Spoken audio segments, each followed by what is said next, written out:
ధ్యానం, క్రిస్మస్ ధ్యానం ఈ ప్రాంతంలో ఉన్న వారందరికీ కూడా ఆశీర్వాదకరంగా చేయండి, దేవుడికరంగా చేయండి.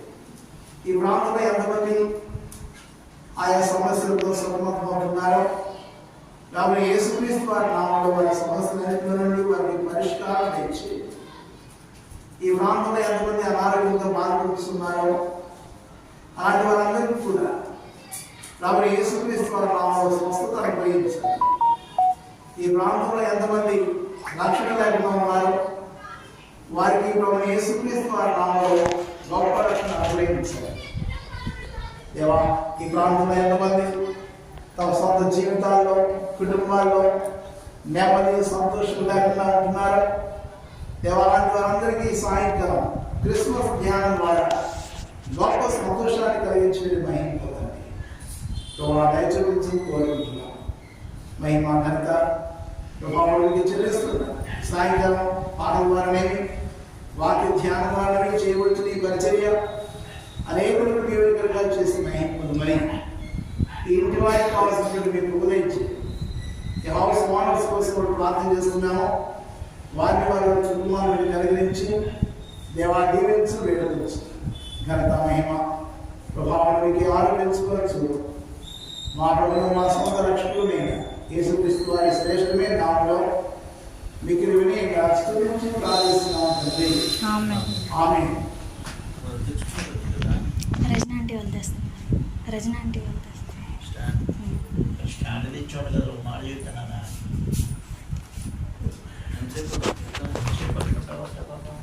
అంకుల్ రజనా ఆంటీ వాళ్ళకి ఫోన్ చేస్తాను. రజనా ఆంటీ వాళ్ళకి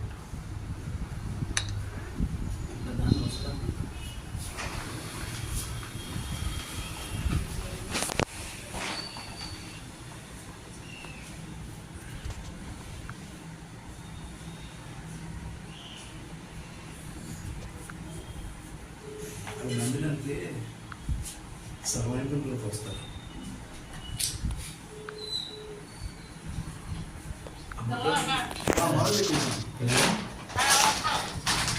అది స్టాండ్ మనకి ఇంపార్టెంట్. నేను పట్టుకోమని ఇలా తక్కువ కూర్చుని పట్టుకున్నాను సరిపోదు. రైట్ అరే పట్టుకోవాలి కూర్చేపు పెట్టి నాన్న కూర్చుని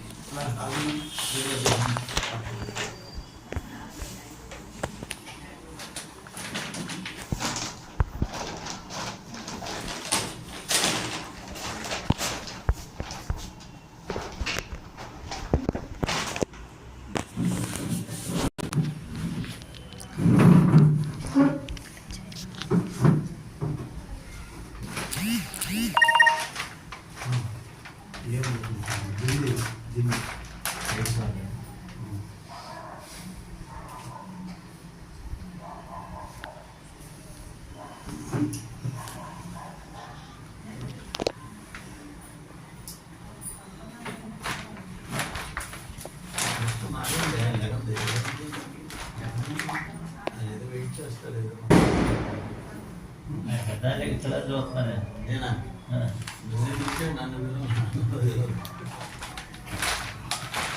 వస్తే అనేక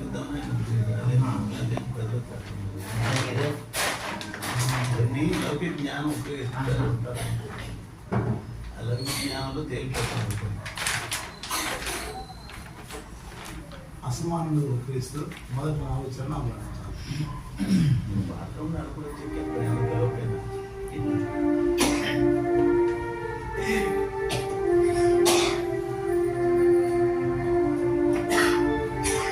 పాట సంఖ్య 171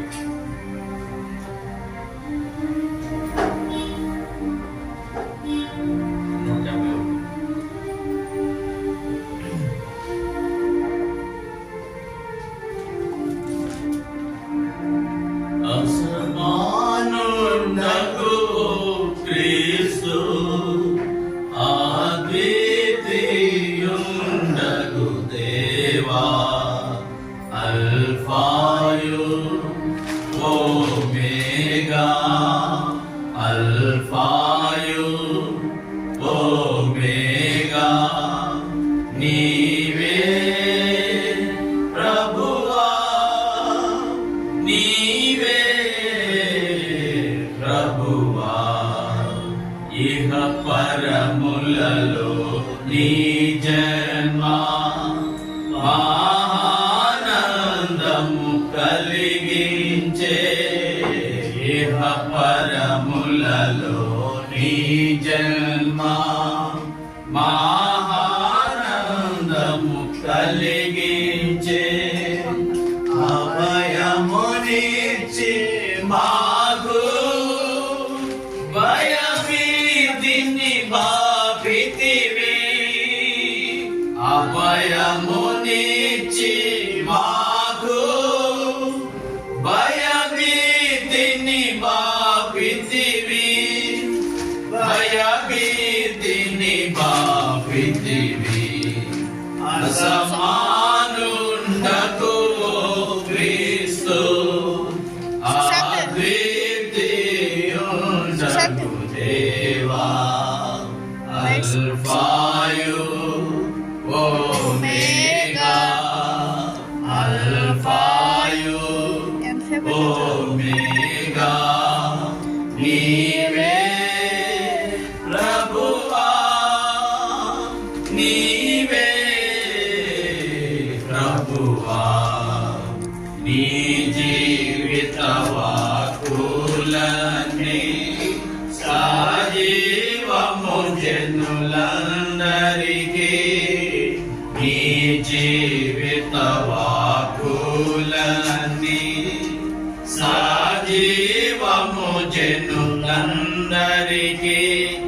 పావనుడా ప్రభు యేసు అవనికి మాదిరి నీవే పావనుడా ప్రభు యేసు అవనికి మాదిరి నీవే అవనికి మాదిరి నీవే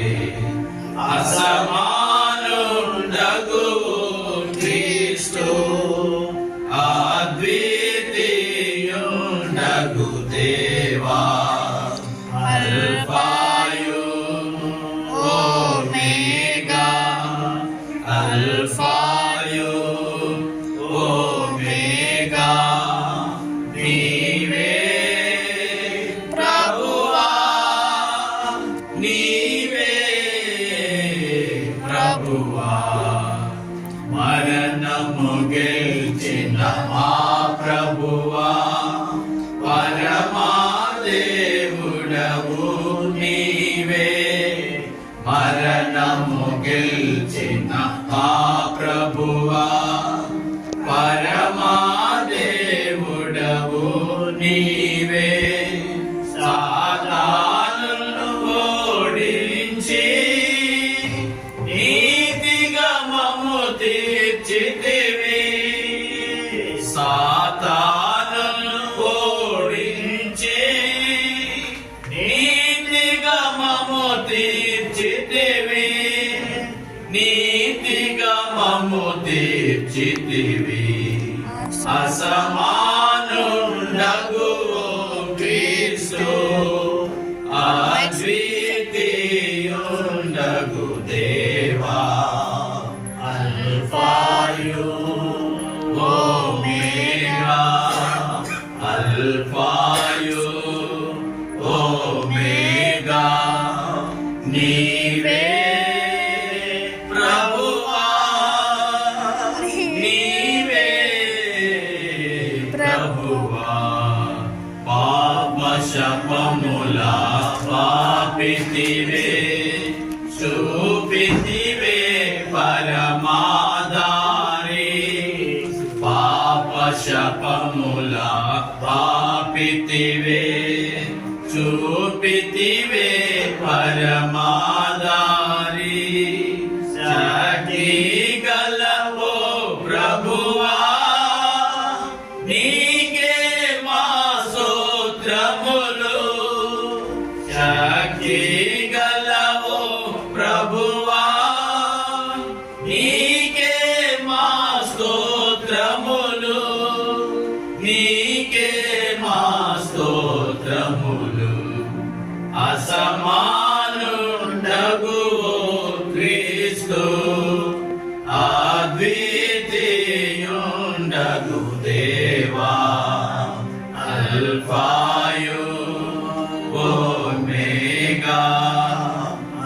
అల్ఫాయు ఓమేగా నీవే ప్రభువా నీవే ప్రభువా విశ్వమంతటా 17 చాలు. 17 పాడుతుంది. 17 ఏం పాట? సంతోషమా? చెప్పు. 117 అందరూ వందలు మిస్ అయ్యాను. 117 సంతోషం. 115 ఉంది. 15 దాంట్లో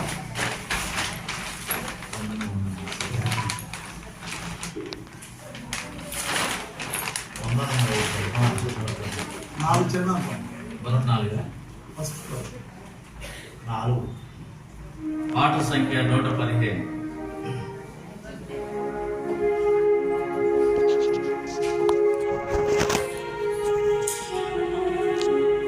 వందనం వందనము వందనమేసయ్యా వందనము వందనమేసయ్యా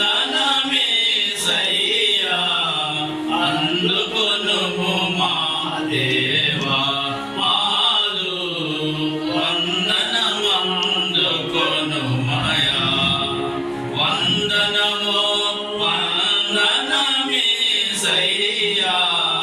వందనము వందనమేసయ్యా అందుకొనుము మా దేవా మాలు వందనమందుకొనుమయా ధరకే తెంచి ధరించితివా నరరూపమును నరలోకములు ధరకే తెంచి ధరించితివా నరరూపమును నరలోకములు మరణము నుండి మరిలేచినవా మరణము నుండి మరిలేచినవా మారని మహిమా రాజా నీకిదే వందనమందుకొనుమయా వందనము వందనమేసయ్యా వందనము వందనమేసయ్యా అందుకొనుము మా దేవా మాలు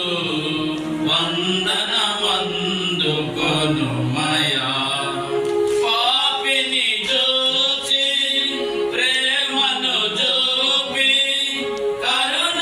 కరుణాకరముచే కల్వరి కడకు పాపిని చూచి ప్రేమను చూపి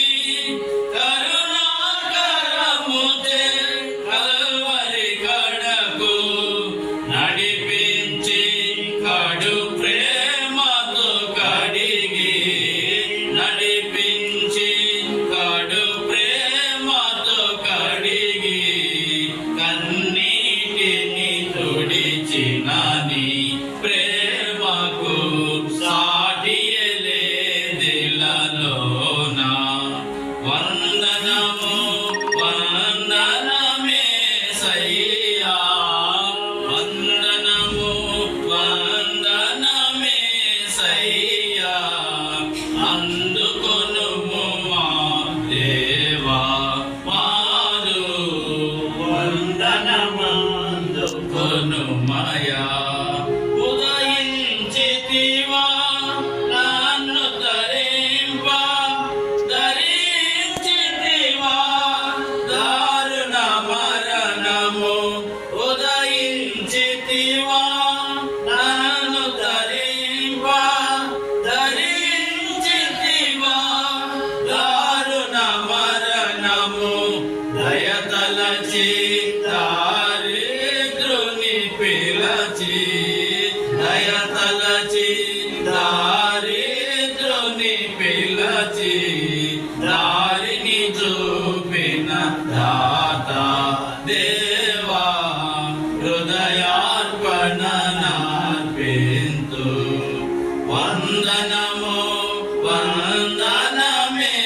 సయ్యా వందనము వందనమే సయ్యా అందుకొనుము మా దేవా మాదు వందనమందుకొను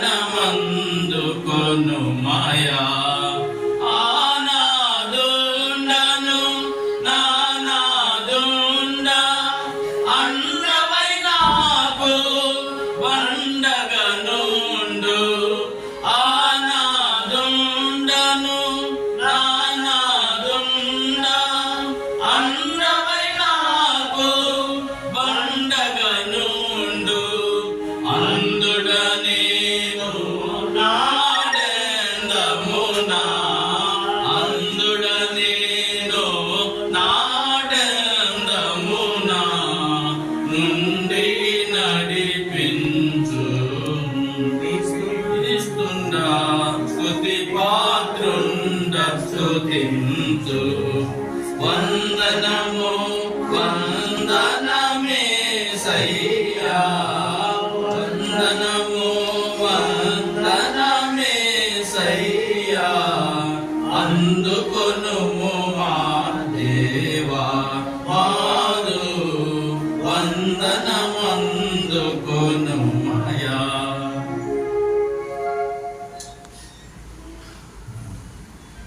ఇదిగో ఈ మనుషులు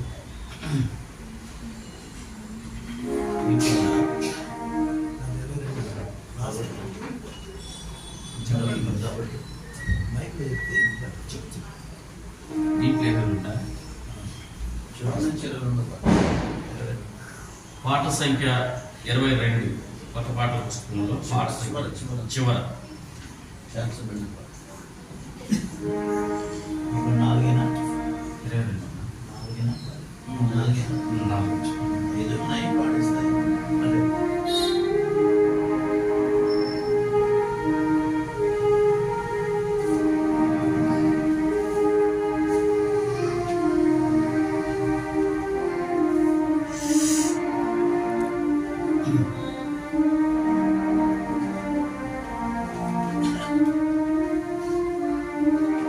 ఇదిగో ఈ మనుషుడు దేవుని కుమారుడు ఇదిగో ఈ మనుషుడు దేవుని కుమారుడు పరము నుండి ధరణికి నరుడై అరుదించిన పరిశుద్ధ దేవుడు హల్లెలూయా శ్రీ యేసునాథుడు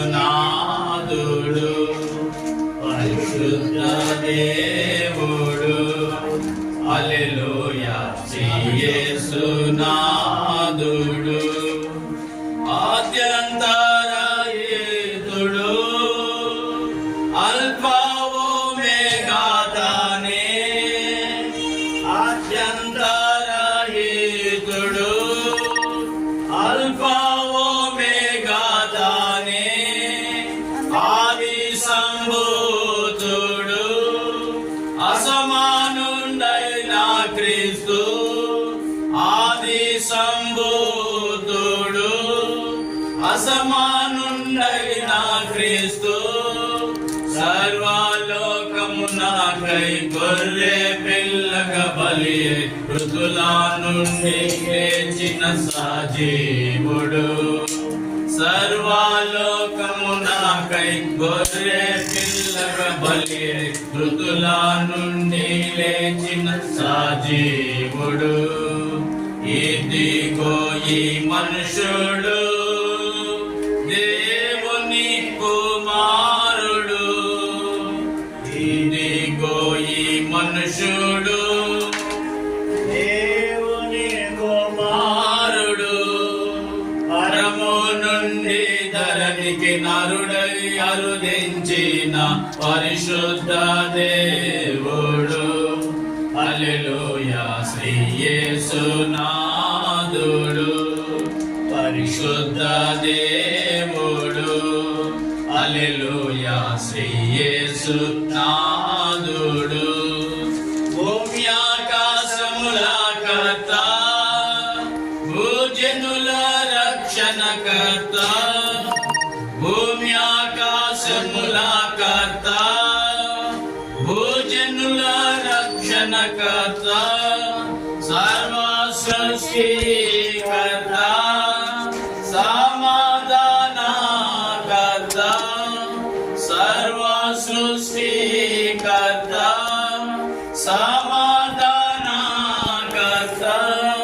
పాప విముక్తికై రక్తము చిందింప అభిషేక్తుడైన క్రీస్తేసుడు పాప విముక్తికై రక్తము చిందింప అభిషేక్తుడైన క్రీస్తేసుడు ఇదిగో ఈ మనుషుడు దేవుని కుమారుడు ఇదిగో ఈ మనుషుడు దేవుని కుమారుడు పరము నుండి ధరణికి నరుడై అరుదించిన పరిశుద్ధ దేవుడు హల్లెలూయా యేసునాథుడు పరిశుద్ధ దేవుడు హల్లెలూయా యేసునాథుడు ఈ ప్రభువే స్తోత్రార్హుడు ఆరాధనకు పాత్రుడు ఈ ప్రభువే స్తోత్రార్హుడు ఆరాధనకు పాత్రుడు రాజుల రాజు యేసు ఎబినేజరై ఉన్నాడు రాజుల రాజు యేసు ఎబినేజరై ఉన్నాడు నజరేయుండగు యేసు విజయుండై లేచెను నిజ రక్షకుడని భజింతుము నజరేయుండగు యేసు విజయుండై లేచెను నిజ రక్షకుండని భజింతుము ఇదిగో ఈ మనుషుడు దేవుని కుమారుడు ఇదిగో ఈ మనుషుడు దేవుని కుమారుడు పరము నుండి ధరణికి నరుడై అరుదించిన పరిశుద్ధ దేవుడు హల్లెలూయా యేసునాథుడు పరిశుద్ధ దేవుడు హల్లెలూయా యేసునాథుడు తండ్రి మహిమను విడచేను వరణ పదమున నడిచేను తండ్రి మహిమను విడచేను మరణ పదమున నడిచేను శ్రీమంతుడైన ప్రభు మనకై దారిద్రుడాయ శ్రీమంతుడైన ప్రభు మనకై దారిద్రుడాయ మారు మనసు పొంద కనికరమున మన్నించి నీతిగా తీర్చిన ప్రేమామయుడు మారు మనసు పొంద కనికరమున మన్నించి నీతిగా తీర్చిన ప్రేమామయుడు ఇదిగో ఈ మనుషుడు దేవుని కుమారుడు ఇదిగో ఈ మనుషుడు దేవుని కుమారుడు పరము నుండి ధరణికి నరుడై అరుదించిన పరిశుద్ధ దేవుడు హల్లెలూయా యేసునాథుడు పరిశుద్ధ దేవుడు హల్లెలూయా యేసునాథుడు బైబిల్ పైకెత్తి బైబిల్ మళ్ళీ వాడు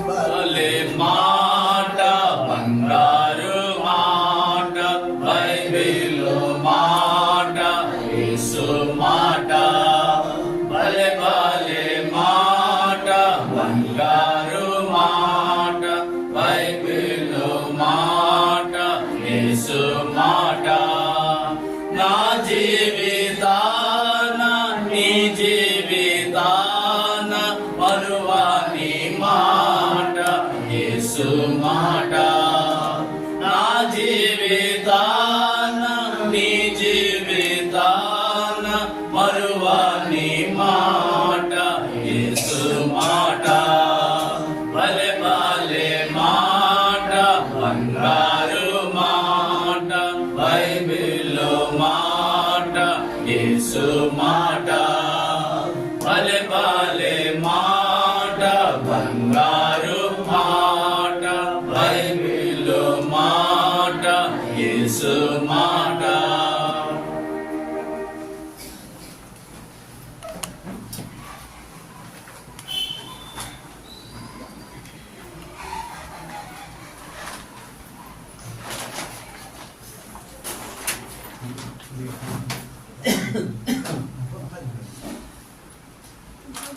ముందుగా చీట్ వేసుకోవచ్చు.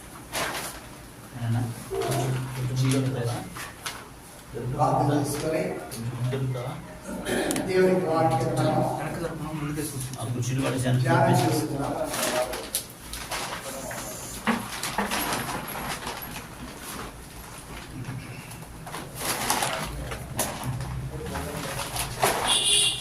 పరలోకమున మా తండ్రి, పరిశుద్ధుడైన మా దేవా, మీ ప్రియ కుమారుడు మా ప్రభువు మా సొంత రక్షకుడైన యేసుక్రీస్తు వారి శ్రేష్ఠమైన నామమును బట్టి మిమ్మల్ని స్తుతిస్తూ కొనియాడుతూ ఘనపరుస్తూ పూజిస్తున్నాం.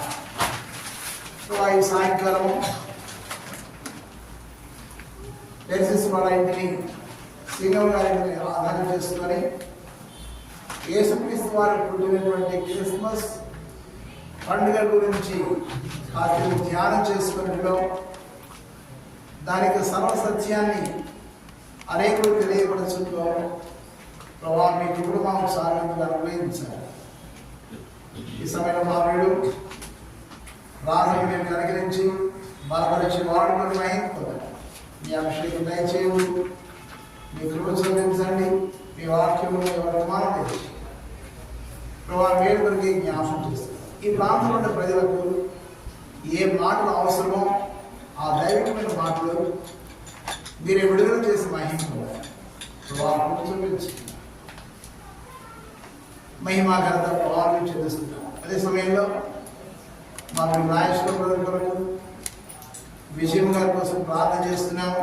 దేవుడు అది వారి వైవాహిక జీవితాన్ని మీరు గతించిన 25 సంవత్సరాలు కాల్చి కాపాడి ఈరోజు 26వ సంవత్సరంలో మీరు ప్రవేశపెట్టినందుకే స్తోత్రాలు చెల్లిస్తున్నాం. వారిని వారి కుటుంబాన్ని కనుగరించి వారి పిలిచిన పిల్లల కోసం కూడా ప్రభావానికి స్తోత్రములు. ఆ పిల్లలకు కావాల్సిన మంచి భవిష్యత్తును ఉపయోగించాలి. ప్రభావం దయచూపించమని మహిమా ఘనత ప్రభావం చెల్లిస్తూ మా ప్రభువును మా సొంత రక్షకుడు నేను యేసుక్రీస్తు వారి శ్రేష్ఠమైన నామములో మీకు వినయంగా స్తుతించి ప్రార్థిస్తున్నాం తండ్రి. ఆమేన్.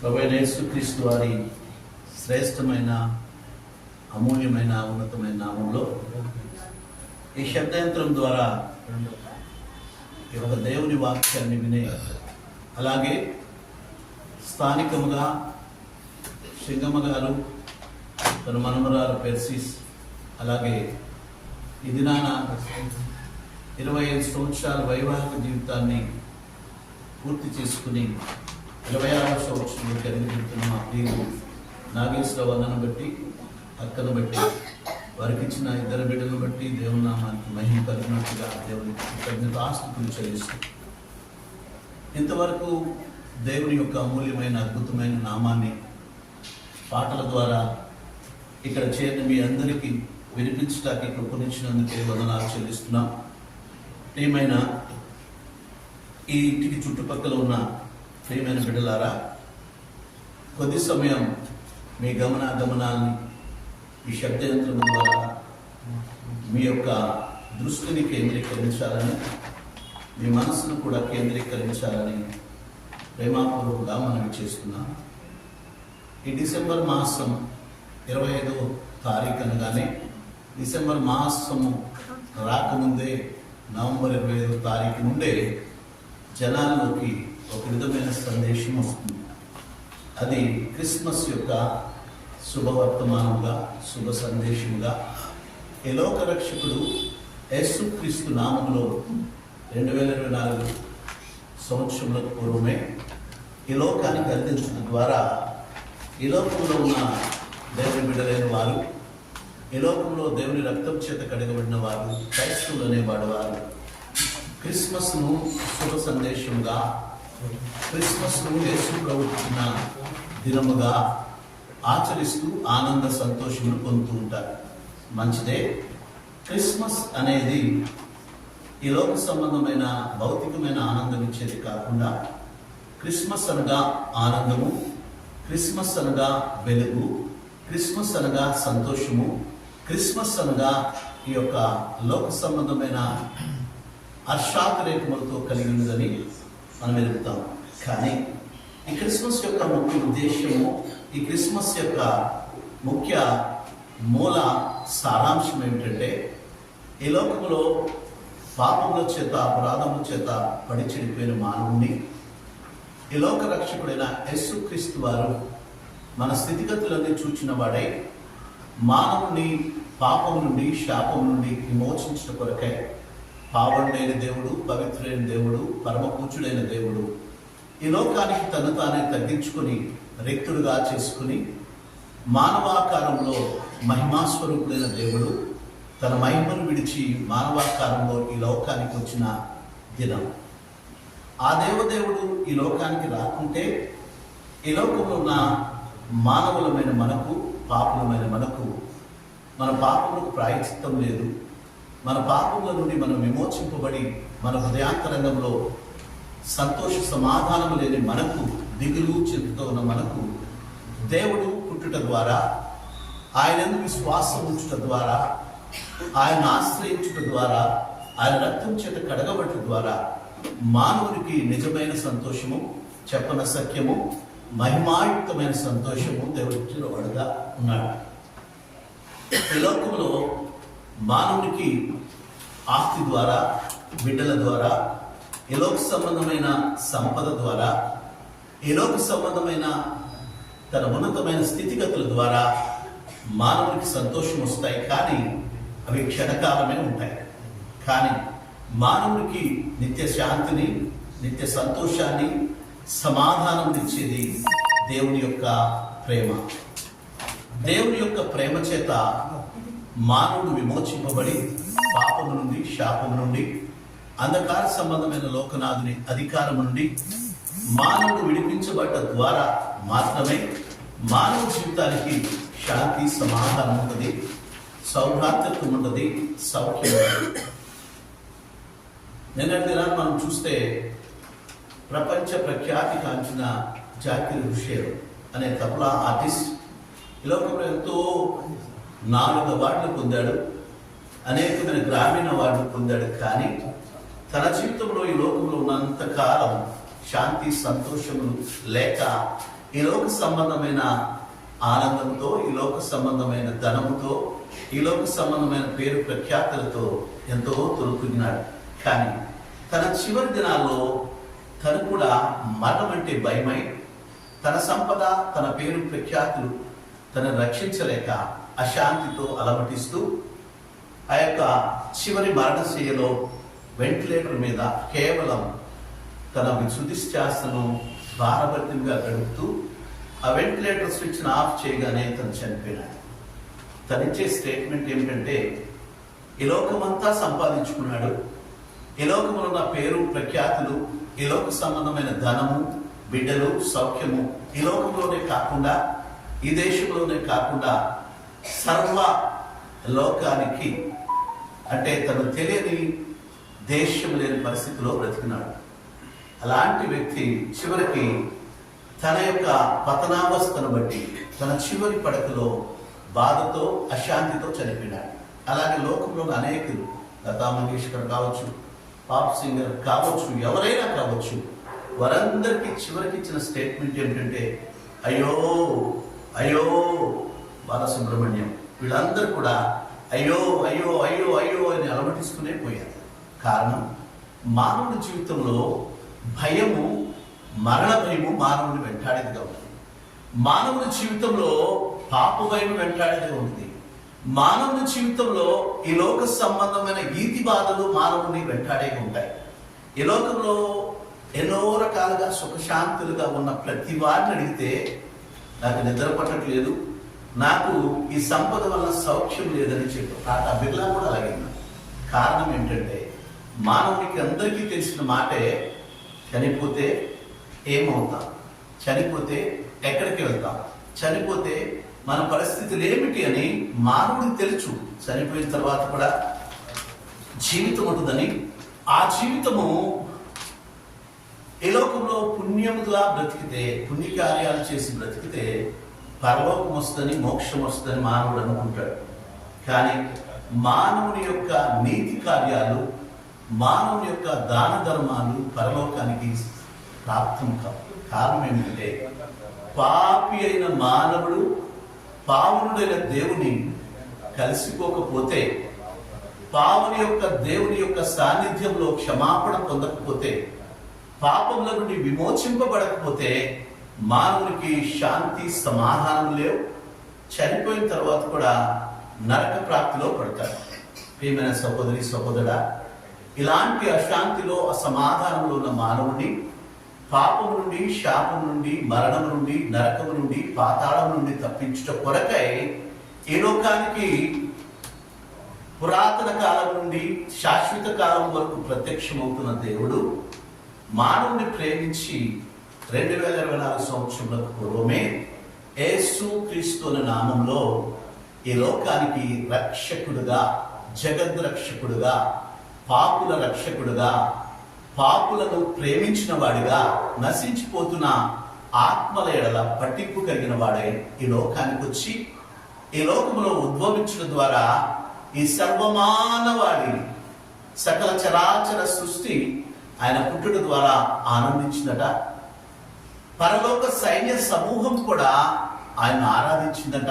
ఎందుకంటే పరిశుద్ధుడు, పావనుడు పరలోకం విడిచి మానవుని ప్రేమించి తను తానే వ్యక్తుడుగా చేసుకుని ఆ పశువుల శాలలో, ఆ యొక్క పశువుల తొట్టిలో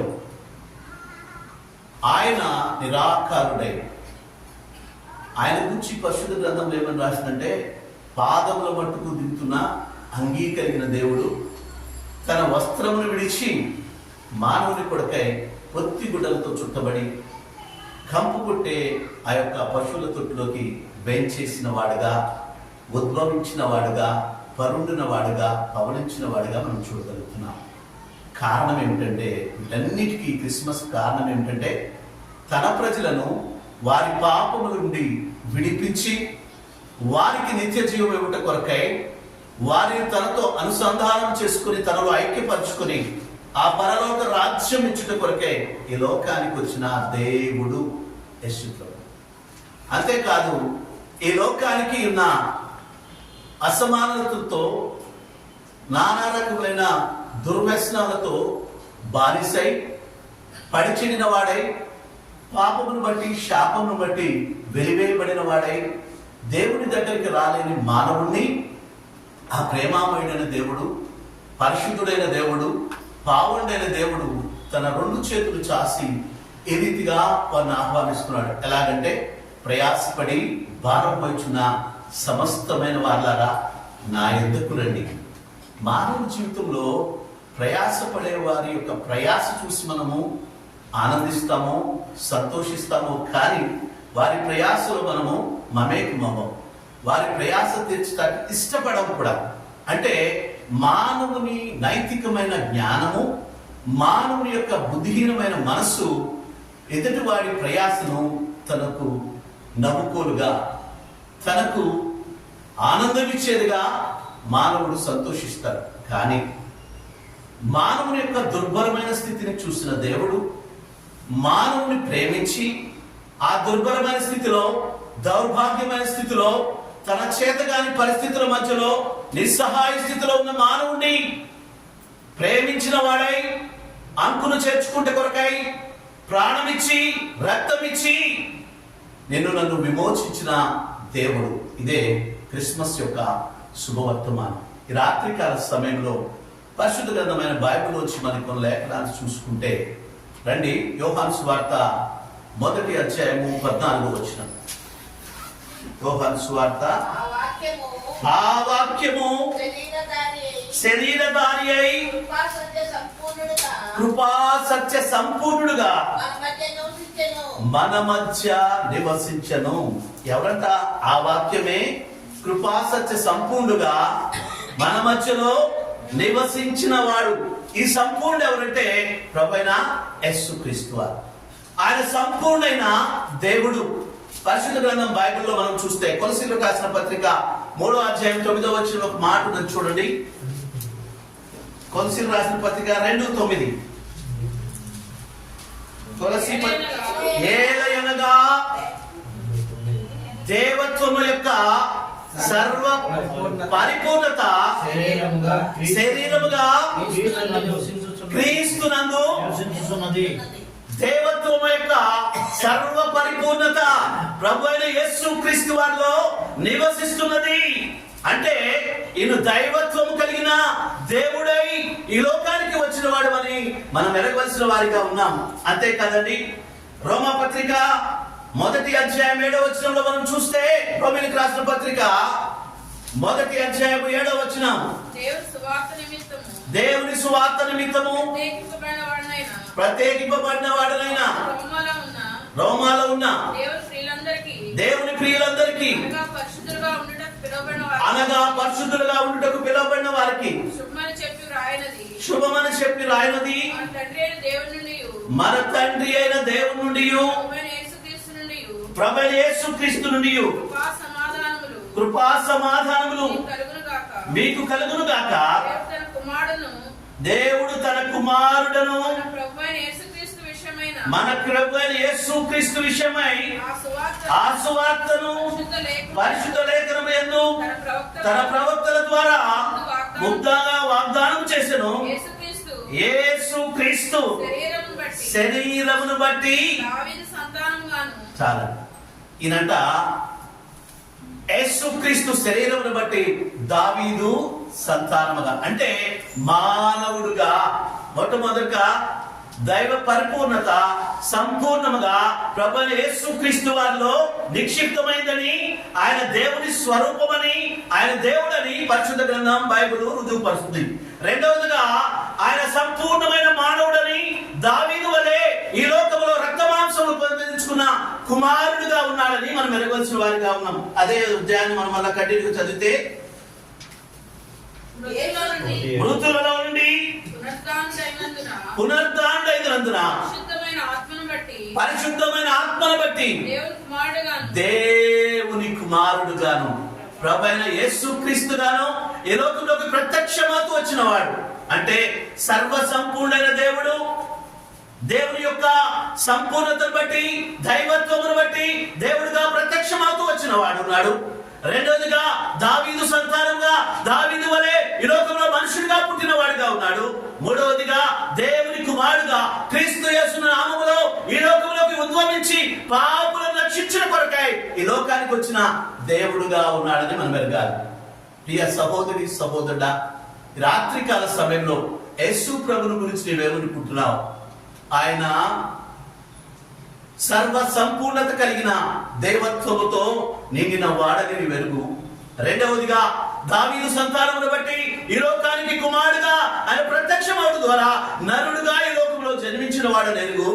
మూడవదిగా యేసుక్రీస్తుని దేవుని కుమారుడుగా ఈ లోకానికి ప్రత్యక్షమైనాడని మనం అరవలసిన వారిగా ఉన్నాం. అంతే కదండి. హెబ్రీయులకు రాసిన పత్రిక 2వ అధ్యాయం 9వ వచనం. హెబ్రీ పత్రిక 2:9.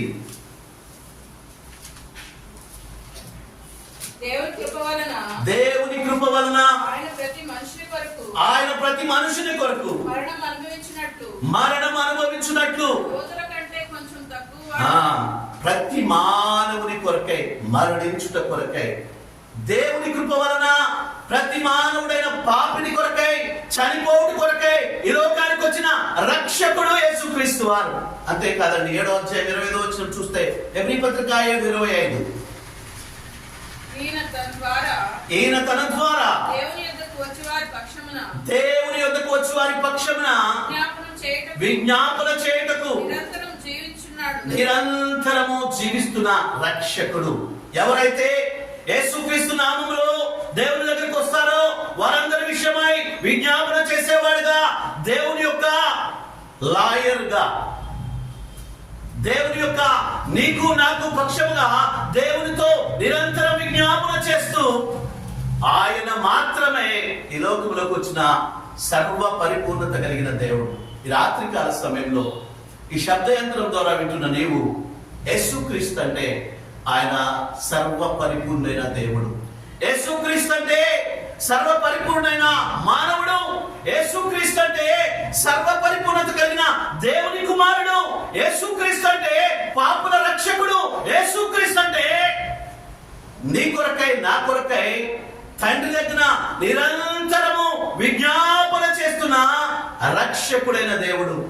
ఈ రాత్రికాల సమయంలో ఇప్పటి వరకు యేసు ప్రభువును గురించిన ఈ సంగతులు నీకు తెలియకుంటే, ఈ రాత్రికాల సమయంలో ఇప్పుడే ఈ క్షణమే ఈ శబ్దయంత్రం ద్వారా ఈ రక్షణ సువార్తను, ఈ క్రిస్మస్ శుభ సందేశమును నీ కొరకై దేవుడు ఏర్పాటు చేసి ఈ కుటుంబం ద్వారా ప్రకటిస్తున్నాడని నీవు ఎరిగితే ఒక్క క్షణం నీవు ఆలోచించు. క్రిస్మస్ అనగా దేవుని యొక్క వెలుగు నీలోకి రావాలి. క్రిస్మస్ అనగా చెప్పన సత్యము మహిమాయుక్తమైన సంతోషాన్ని అనుభవించాలి.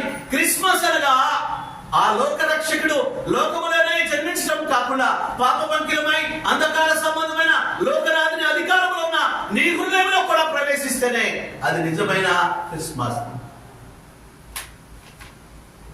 మత్తయి సువార్త 1వ అధ్యాయం 21-24 వచనం కదా, ఆమె ఒక కుమారుని కనును వారి పాపముల నుండి ఆయనే రక్షించును గనుక ఆయనకు యేసు అను పేరు పెట్టబడును. అంటే ఆ కుమారుడే జగత్ రక్షకుడుగా ఈ లోకానికి వచ్చిన దేవుడు. ఆయనే ఈ లోకానికి రాకుంటే ఆయనే తన మహిమను, తన ప్రభావమును, తన మహాత్మ్యమును విడిచి మానవుడుగా 2024 సంవత్సరం పూర్వముగా ఈ లోకంలోకి ఉద్భవించకుంటే నీ నా జీవితానికి మోక్షం లేదు. నీ నా జీవితానికి సార్థకత లేదు. ఈ రాత్రికాల సమయంలో క్రిస్మస్ యొక్క శుభ సందేశం, క్రిస్మస్ యొక్క ముఖ్య ఆనందము తన ప్రజలను వారి పాపముల నుండి విమోచించుట కొరకే విమోచకుడుగా ఈ లోకానికి ప్రత్యక్షమైన యేసుక్రీస్తు యొక్క పుట్టుక. ప్రియ సహోదరి సహోదరుడా, నీవెవరైనా ఎక్కడున్నా ఈ రాత్రికాల సమయంలో క్రిస్మస్ యొక్క శుభ సందేశం ఏమిటంటే ఆయన కుమారుడుగా ఈ లోకానికి ప్రత్యక్షమైన దేవుడు. ఆయన సర్వ పరిపూర్ణుడు.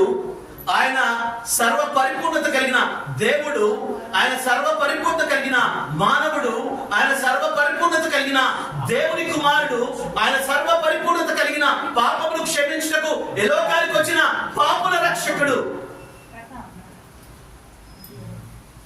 ఈ రాత్రికాల సమయంలో యేసు అను నామముతో 2024 సంవత్సరాల పూర్వమే ఈ లోకానికి వచ్చిన ముక్తి ప్రదాత, పాపుల రక్షకుడు, దేవదేవుడు, పాపుల కొరకే ప్రాణం పెట్టిన యేసుక్రీస్తు వారి యొక్క సర్వ పరిపూర్ణతను గురించి కొన్ని సంగతులు మనం చూసుకొని తదనంతరం ఈ యొక్క వాక్య లేఖనాలను మనము ముగించుకుందాం. రండి. మొట్టమొదటిగా యోహాను సువార్త 1వ అధ్యాయము 14వ వచనం.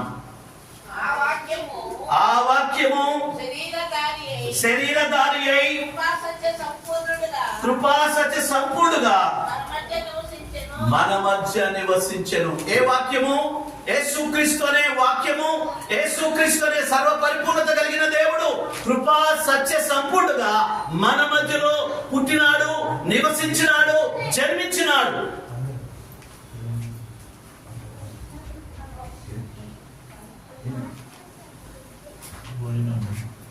ఈ రాత్రికాల సమయంలో ఈ సర్వపరిపూర్ణమైన దేవుల్లో కృప సత్యము సమ్మిళితమై ఈ లోకములకు వచ్చిన దేవుడు. అంటే ఆయనలో రెండు ఉన్నాయి, కృపన్నది సత్యమున్నది. అంటే మానవుని జీవితంలో అసత్యంలో ఉంటే కృపకు పాత్రవని మానవుడి కృపా సత్య సంపూర్ణమైన దేవుడు తన కృప చేత విమోచించి తన సత్యంలోనికి, తన వెలుగులోనికి నడిపించిన వెలుగు ప్రదాతగా ఉన్నాడు. అంతే కాకుండా కృపా సత్య సంపూర్ణమైన దేవుడుగా కూడా ప్రత్యక్షమైనాడు. రోమీయులకు రాసిన పత్రిక 10వ అధ్యాయం 12వ వచనం మాట చూడండి. రోమా పత్రిక 10:12. యూదుడని గ్రీసు దేశస్థులని భేదం లేదు, ఒక్క ప్రభువే అందరికీ ప్రభు అయి ఉండి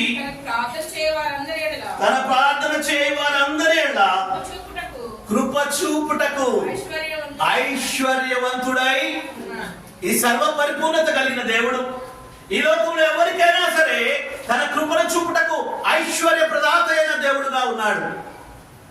ఈ రాత్రికాల సమయంలో నీవే దేశస్థులు అయినా, ఏ కులమైనా, ఏ మతమైనా, రంగు భేదం ఏదైనా సప్పటికి ఆయన నామం పేట ఆయన ఆశ్రయిస్తే ఆయన కృప చూపుట్లో తరగని ఐశ్వర్యవంతుడైన దేవుడు.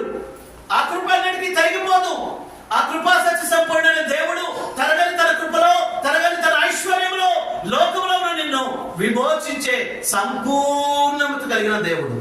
ఈ రాత్రికాల సమయంలో ఈ సంపూర్ణమైన దేవుడు నీ నా జీవితంలో సంపూర్ణమైన తన కృపను చూపించి తన కృపా మహత్యము చేత తన సత్య సంగతిలోకి, తన వెలుగులోకి నడిపించిన వాడుగా ఉన్నాడు. అంతేకాదండి, 2వ కొరింథీయులకు రాసిన పత్రిక 8వ అధ్యాయము 9వ వచనం. మీరు ప్రభు అయిన యేసుక్రీస్తు కృపను ఎరుగుదురు కదా, ఆయన ధనవంతుడై ఉండి మీరు తన దారిద్ర్యం వలన మనం ధనవంతులను కావాలని మీ నిమిత్తము. ఎంత గొప్ప దేవుడు అండి!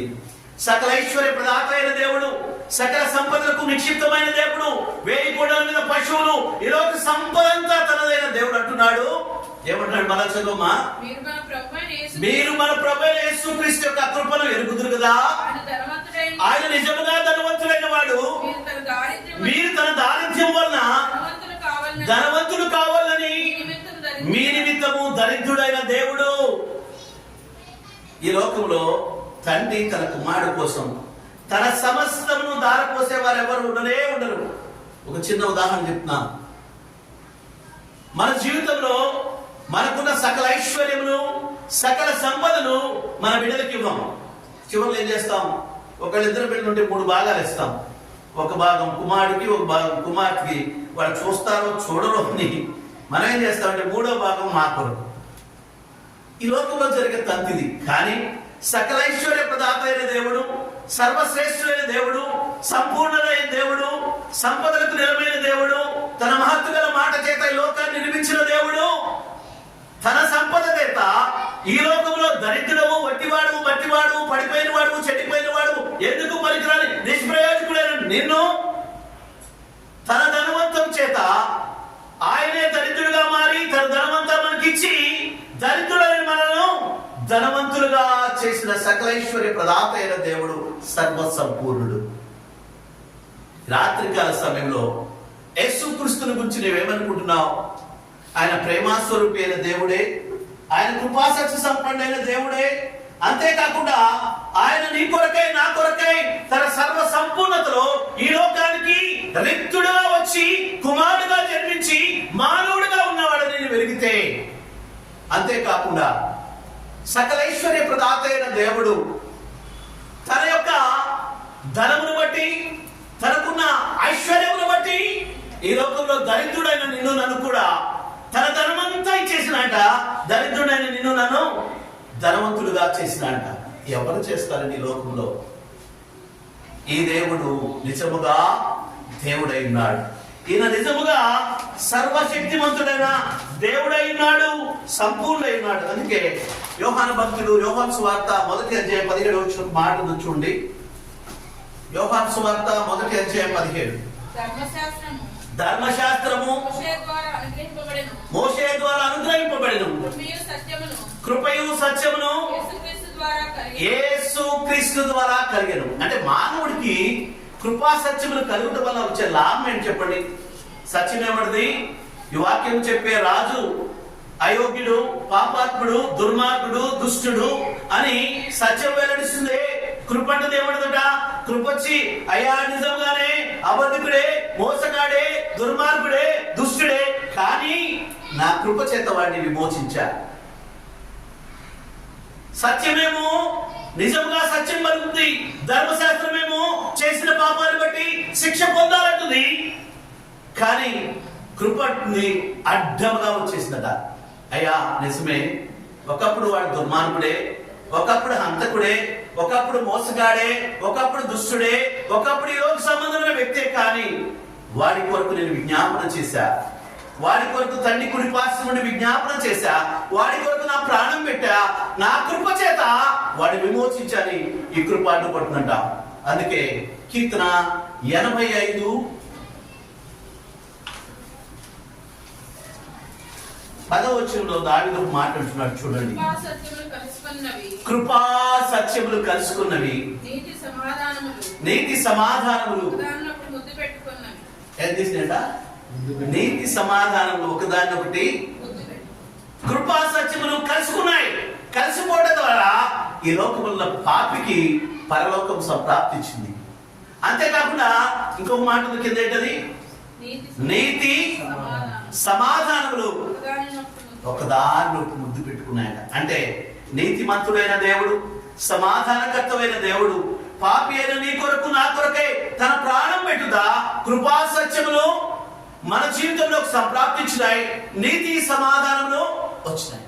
కృప చేత మనల్ని విమోచించిన వాడు, కృప చేత కరుణించిన వాడు, కృప చేత ప్రాణం పెట్టిన వాడు, కృప చేత తన పాపములు మన పాపములన్నీ విమోచించిన విమోచకుడు, సర్వ సంపూర్ణుడు. ఈ రాత్రికాల సమయంలో ఈ క్రిస్మస్ యొక్క శుభ సందేశం ఏమిటంటే ఆయన సంపూర్ణుడైన దేవుడు, అంతేకాకుండా కృపా సత్యముల ద్వారా యేసుక్రీస్తు అనే నామములో ఈ లోకానికి వచ్చి దేనికైతే మనం పాత్రులం కామో, కృప అంటే దేనికైతే మనం అర్హులం కామో దానికి అర్హులుగా చేయటమే కృప.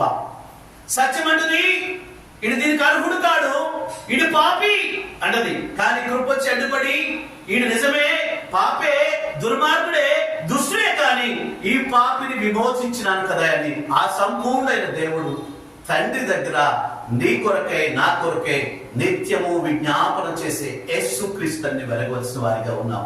మొట్టమొదటిగా ఈ క్రిస్మస్ శుభ సందేశంలో ఉన్న లక్షణం ఏమిటంటే ఆయన సంపూర్ణుడైన దేవుడు, కృపా సత్య సంపూర్ణైన దేవుడు. రెండవదిగా చూద్దాం రండి. యోహాను సువార్త 13వ యోహాను సువార్త. పిలాతు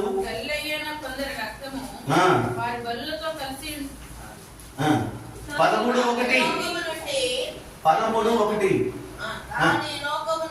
తాను ఈ లోకము నుండి తండ్రి యొద్దకు వెళ్ళవలసిన గడియ వచ్చునని యేసు పస్కా పండగకు ముందే ఎరిగిన వాడై లోకములో ఉన్న తన వారిని ప్రేమించి వారిని అంతము వరకు ప్రేమించినట. ఈ సంపూర్ణమైన దేవుడు సంపూర్ణమైన ప్రేమ చూపేవాడు. ఎలాగంట లోకములో ఉన్న నిన్ను నన్ను ఆయన చివరి వరకు సంపూర్ణంగా ప్రేమించిన దేవుడు.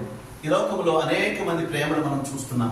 అన్నదమ్ముల ప్రేమ, అక్క చెల్లెల ప్రేమ, తల్లిదండ్రుల ప్రేమ, భార్యాభర్తల ప్రేమ, అన్నా చెల్లెల ప్రేమ అనేకం ఉన్నాయి. కానీ ఈ ప్రేమ చివరి వరకు, కడ వరకు, చనిపోయే వరకు, శాశ్వత కాలం నుండి పురాతన కాలం వరకు ప్రేమింపదు. ఒకరోజు ప్రేమిస్తే రెండో రోజు మూతి ముడుచుకుంటాం. ఒకరోజు స్నేహం చేస్తే రెండో రోజు మనం ద్వేషించే వారిగా ఉంటాం. కానీ నిష్కపటమైన ప్రేమతో, నిశ్చలమైన ప్రేమతో, అగాపే ప్రేమతో, శాశ్వతమైన ప్రేమతో, సంపూర్ణమైన ప్రేమతో నిన్ను ప్రేమించిన రక్షకుడు ప్రభువైన యేసుక్రీస్తు వారు. ఆయన ప్రేమ సంపూర్ణమైనది, ఆయన ప్రేమ శాశ్వతమైనది, ఆయన ప్రేమ కొలతలు లేనిది. అలాంటి సంపూర్ణమైన ప్రేమతో ఎవరు ప్రేమించాట? పాపులమైన మనలను. పాపిగా ఉండగానే, పాపముతో శాపముతో పడిచేరి ఉండగా, ఇందా చదివిన 11వ మాట మళ్ళా చదవడం ఒకసారి. తాను ఈ లోకము నుండి తండ్రి యొద్దకు వెళ్ళవలసిన గడియ వచ్చినని యేసు పస్కా పండుగకు ముందే ఎరిగిన వాడై ఈ లోకములో ఉన్న తన వారిని ప్రేమించి వారి అంతము వరకు, ఈ లోకాంతము వరకు, చివరి క్షణం వరకు, అంతేకాకుండా పరలోక సహితం వరకు ఆయన ప్రేమించిన సంపూర్ణమైన ప్రేమామయుడైన దేవుడు ఆయన. అంతేకాదని ఎఫ్సీ పత్రిక 3వ అధ్యాయం 15 నుంచి 18 వచ్చాను మనం చేస్తే, అపోస్తలుడైన పౌలు ఎఫ్సీలకు రాసిన పత్రిక 3వ అధ్యాయం 15-18. మీరు అంతరంగ పురుషుని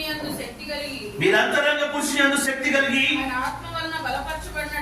ఆయన ఆత్మ వలన బలపరచబడినట్లుగాను క్రీస్తు మీ హృదయములో విశ్వాసం ద్వారా నివసించినట్లుగాను మన మహిమైశ్వర్యం చొప్పున తనకు దయచేయవలననియు దేవుని సంపూర్ణత యందు పూర్ణులగునట్లుగా ప్రేమ యందు వేరుపారి స్థిరపడి సమస్త పరిశుద్ధులతో కూడా చాలు. ప్రేమ యందు స్థిరపరిచిన వారుగా, వేరుపారిన వారుగా, దాని పొడవు, వెడల్పు, ఎత్తు, లోతు తెలుసుకునే వారుగా దేవుడు తన సర్వ పరిపూర్ణతలో మానవుని చేసిన వాడిగా ఉన్నాడు. ఈ రాత్రికాల సమయంలో లోకములు అనేక ప్రేమలు ఉన్నాయి. అన్నదమ్ముల ప్రేమ చూసాం. యోసేపు విషయంలో అన్నలు ఏం చేశారు? ప్రేమించవలసిన వారు గుంటలో వేసినారు. అలాగే కయ్యను, హేబెలు విషయంలో చంపుకున్న వారిగా ఉన్నారు. ఒకానొక వ్యక్తి పరిశుద్ధ గ్రంథంలో ఆయన తన భార్య కొరకు 20 సంవత్సరాలు ప్రేమించాడట, దాస్యం చేసినాడట, ఊడిగం చేసినాడట. ఆ వ్యక్తి చివరికి ఒక మాట అంటాడు చూడండి, ఆదికాండము 30వ అధ్యాయం 2వ వచనం. ఆదికాండము 30వ అధ్యాయము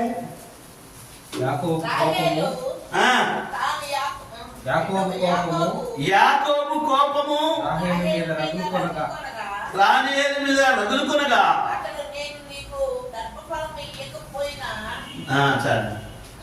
ఎన్నాడు ప్రేమించాడు? తన భార్య కోసం 14 సంవత్సరాలు చేశాడు. తన మామ కోసం 6 సంవత్సరాలు, మొత్తం 20 సంవత్సరాలు ఒక భార్య కోసం తన యవ్వన స్థితిలో, తన యొక్క ఉన్నతమైన స్థితిలో ఆయన ప్రేమించుట కొరకై ప్రేమించినాడు, పెళ్లి చేసుకున్నాడు. ఆ వ్యక్తి అంటున్న మాట ఏమంటున్నా అంటే చదవమా. యాకోబు కోపము చాలు. ఎవరి మీద రగులుకుందట? ప్రేమించిన భార్య మీద. ఎవరి మీద రగులుకుందట? బూడిగం చేసిన భార్య కొరకు రగులుకుందంట. ఎవరి మీద రగులుకుందంట? తన సర్వస్వముగా ఈమె కాకపోతే నా జీవితమే వద్దని తన భార్య యొద్ద, తన భర్త, తన మామ యొద్ద ఊడిగం చేసిన వ్యక్తి, తన భార్య కోసమే 14 సంవత్సరాలు ఊడిగం చేసిన వ్యక్తి అంటున్నమాట. రాహేలు మీద యాకోబు కోపము రగులుకుంది. ఈ రాత్రికాల సమయంలో మానవుడు కోపంతో ప్రత్యక్షమయ్యేవాడు. మానవుడి యొక్క కోపము రగులుకునేది. మానవుడి యొక్క మాటలు దేవుని సన్నిధిలో నిరంతకంగా మాట్లాడేవారు. అందుకే పరిశుద్ధ గ్రంథం అంటుంది, మానవుడి మాటలు దేవుని నీతిని, దేవుని నీతి వేరు, మానవుడి నీతి వేరు. మానవుడు కోప్పడితే దేవుడు అంటాడు, నేను సాత్వికులను, దీన మనసు గలవాడు కనుక నా యొద్ద నా కాడి ఎత్తుకుని నా యొద్ద నేర్చుకుంటే మంచిదేగా. నేర్చుకుంటామా? ఇష్టపడాము.